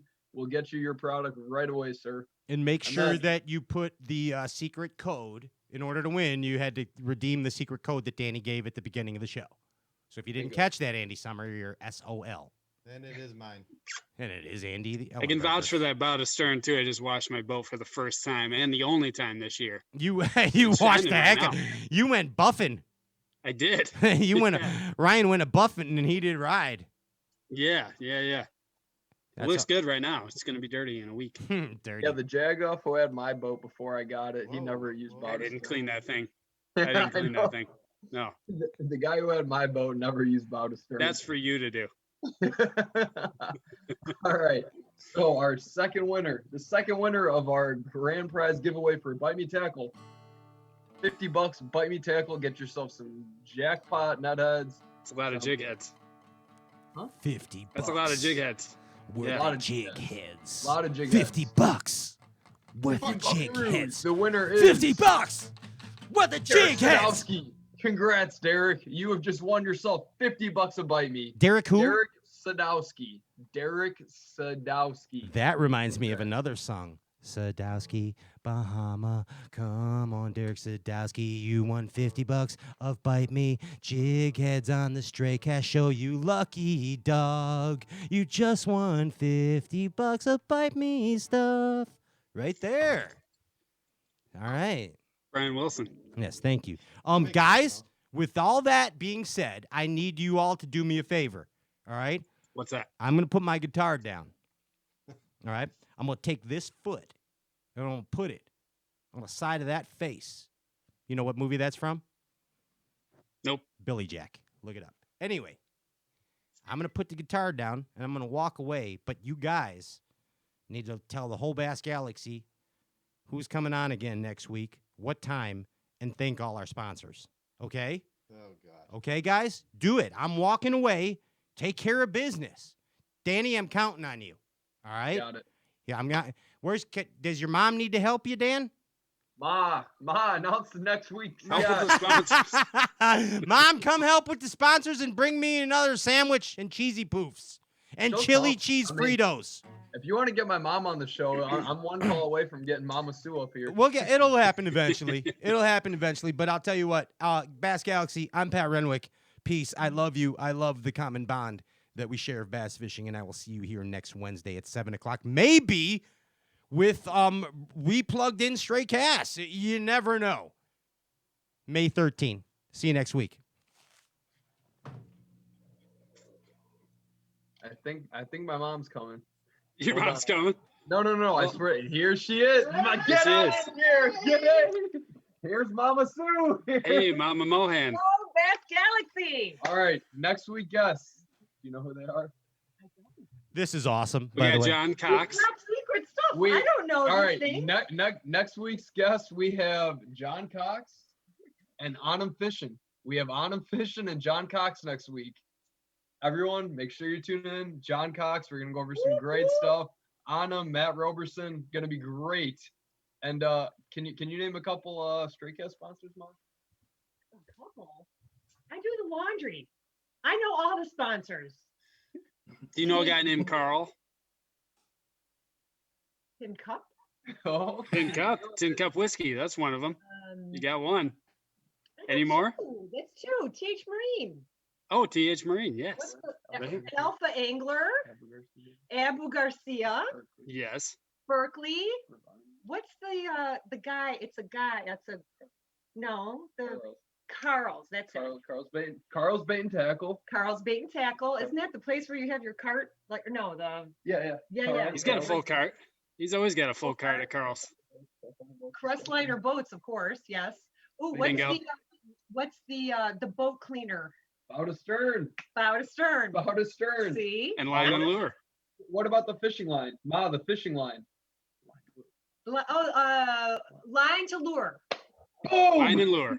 Nailing it. Yeah. Maybe these line and lure. Those swim jigs every once in a while.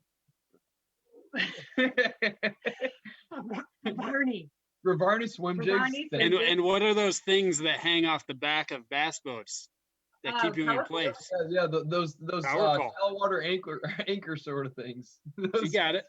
Power pole. Thank you, power pole. This is too impromptu. I needed to study for this. I need to. This is like a pop quiz, Mom. Yeah. This is. And what did we just give away? What did we just give away? Yeah, line and the best Ned rig heads on the market. And swim bait heads. Wasn't it the word of the day? And shaky heads. Bite me! Heads. She got bite me! Are you guys still doing sponsor thanks? It was There Derby. you go. Yeah, we're still doing it. I went to the bathroom and came back, and now Danny's mom's here. Mrs. Mohan's doing it. Dude, Pat, she nailed all the sponsors. She went through her whole Shout sponsor out list. to all the sponsors. Did you Shout out really? to all the sponsors. Nice. Did she get him, Andy? Did she get them all? think we got them all. Andy, did she? I'm going to the producer. Andy? Oh, we forgot one. Who? What are you going to eat tonight? Oh, Bubba Hanks, baby. You gotta get that. Bubba and Hanks. All right. Did they get them all? Now, yeah. Did they get them? Now they did, yeah. Okay. They were missing that. And there it is. All right. Good night. Good night, everyone. Peace. There Good it is. night. Good night. Danny's mom's premiere. Bass Galaxy. See you next week. That was awesome. You summoned her. Yeah, you asked for it.